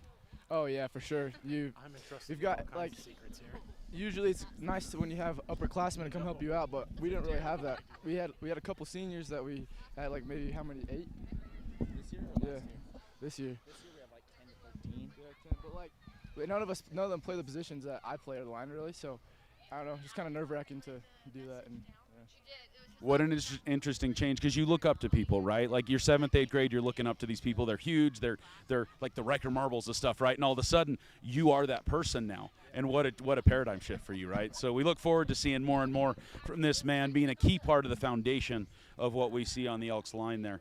So, Mr. Crick, known as one of the fastest people I've ever met, how's that translating to the football field, and how does that feel at the varsity level, having your speed and your capabilities as a running back? It's good. Easier to get off blocks and stuff. Got to read the field, you know. I don't know. Doesn't need to elaborate on that anymore. Brody ran real good. Doesn't know it with his hands. Just hold the ball. It's a good thing. Right on. Any shout-outs, Brody, you want to give? Anybody watching the game tonight you want to give some love to? My girlfriend and my grandparents. Girlfriend first, grandparents. I just want you to know about that when you're thinking about Christmas presents. The girlfriend was first. I'm just saying right now. Mr. Hetrick, let's come over here and talk to you, the organizer of the 2024 College Football 25 bracket at football camp. What else are you doing since football camp? Honestly, I'm just trying my best to be a leader. I'm the only senior that plays on the line right now, so trying to do everything I can to teach these guys so they can do great these next couple of years. Talk about the status of the line. It is a family. It is foundational, and if the line's not doing their job, not a lot else can happen. So talk about how are things going with the line right now. Honestly, I think these guys are great. I think personally I need to step up my game. Joa does great at left tackle. Cody does great at right guard. Our center, Cole, stepped up this game. We had a problem with our centers against Morenci, and Cole really stepped up this game. And our right tackle, Brennan, who's never played right tackle, is doing amazing. Yeah, you're absolutely right. We saw a number of missed snaps and some missteps there in Morenci, and I don't think at one time, other than we had one high snap on a punt, that I was like, oh no, we're in trouble because of the center to quarterback situation. So much better dialing that in. Let's talk next week. We talked a little bit about Morenci. We won't dwell on the past. That's how we started the season. It's not going to end this season that way. Let's talk about Thatcher next week. What are your guys' thoughts moving forward? Thatcher here playing the Eagles. I think we can do it. Last year we stood toe-to-toe with them. If we had one more play, we would have won that game. So we can do it. I know. That's it. I agree with you. Thatcher brings a lot of size. Brody, Crick, any thoughts about going to Thatcher? Thatcher coming here, but Thatcher next Friday. Stay disciplined. Disciplined man, a few words, but gets it done on the field. Mr. Joe Brown, look through those beautiful locks of hair. What's going to happen next week here on the football field against Thatcher? Man, we're going to swarm and punish. All I have to do is be fast. and get our jobs, get our blocks, hit hard, and I feel like it should turn out good for us. Be disciplined, swarm and punish. I like these one-liners that we're getting right now. Mr. Luker, finish us up. Your thoughts going into the weekend and then preparing for the Eagles of Thatcher High School. I think we just need to take it one play at a time. Don't overthink it. One play at a time. Do your job. Do your assignment. That's it. That's how you eat an elephant, right? One bite at a time. Ladies and gentlemen, your players of the game right here. The win against St. John's, 36-0, an appropriate shutout. Coach Workman was not a mess-around person. Lots of shutouts. You guys did him well tonight. Ladies and gentlemen, your players of the game. Let's go back up top to wrap things up with Dan the Truth Man, Ethan, and Stephen Pena. Thanks, Wes. Appreciate you. Oh, my goodness. I am excited for what these players are going to be bringing for the next couple of years. Yep. Swarm and punish. That's a T-shirt. Yep. Yeah. That's a T-shirt. Swarm and punish. Discipline, swarm, and punish. Great way to wrap it up. That's what we did. Okay. We're going to see the growth every game. You know, I'm excited to see where we're going to get this year as these kids mature game after game after game. The growth from last week to this week was tremendous, exponential, as a math teacher would say, and hope it continues. Indeed. I mean, I am very proud of the effort, and like I said, the communication on the line tonight was huge, and I think they need to keep that going. I mean, the protection was so much better tonight, the blocking, and like I said, I could definitely see when they stopped talking is when they started having problems. Yep. So let's keep the communication up. I mean, we always have great back play. You know, we've always got the speed and the athleticism, and it's nice to be able to kind of use that now that we got some of the issues up front kind of ironed out. Yep. So excellent effort. Second game, feel like that's what we needed going into week 3. Thatcher, it's a big deal. Yep. That's a tough team. They always play tough. Yes. What are you guys expecting for that game? Well, it's not going to be a 36-point deficit, I'll tell you that. No. Yeah, somehow I think it might be a little closer than that. I think it's going to be a knockdown dragout. Is it going to be one of those whoever has the ball last has the best chance? Well, we need to play to our strengths, right? Mm-hmm. We've got speed. If we stretch out the field, if we start on offense, wear out the defense, use the altitude, use the being outside to our advantage, I think we can come away with the win. But it is going to take 100% effort and total effort from everybody, from the managers all the way to the head coach. Everybody's going to have to be in 100% because Thatcher ain't going to play. They're going to show up, and they're going to give us a game. So again, I don't look for a 36-point deficit. I'm going to say, maybe a touchdown. Yeah. And the team with the fewest mistakes, that's I see it, that it's going to be evenly matched. The team plays the cleanest, doesn't shoot themselves in the foot in critical situations. That's an excellent point, that we had a couple costly mistakes towards the end of the game, and that, to me, feels kind of like a young team thing that you got to work through, and you got to kind of wisen up and not get those, those after hours penalties, so to speak, after the play's over. It cost us last year. We get down to the 2-yard line, we get an unsportsmanlike conduct penalty, move us back instead of going for a touchdown, we have to kick the field goal from 35 yards. And that's the difference in the game. Exactly. So, yeah, and every foot is going to matter against Thatcher. Every foot. So they have to, the nice thing about this game is, everybody was worried going into this game. You could kind of feel it. The people that came up and talked to me while we were pre-gaming and getting set up, everybody's worried. Now they've got some confidence. Now they know they can do it. The adjustment's been made. They look like they're comfortable in those adjustments. They're coming together. So if they can maintain that confidence and maintain that intensity, I think they have every tool they need to come away with the win against Thatcher. But it's going to go down to the last few minutes of the fourth quarter. It's going to be a dogfight right down to the end. Yep. So it won't be a decided ball game at halftime. It will go all the way to the end. Yep. I look forward to it. Excited. We've already been talking way too long tonight. I appreciate you guys coming out, hanging out with me. A huge shout out to all of our sponsors, to our Let's Go Elks family. Join the herd, like and subscribe.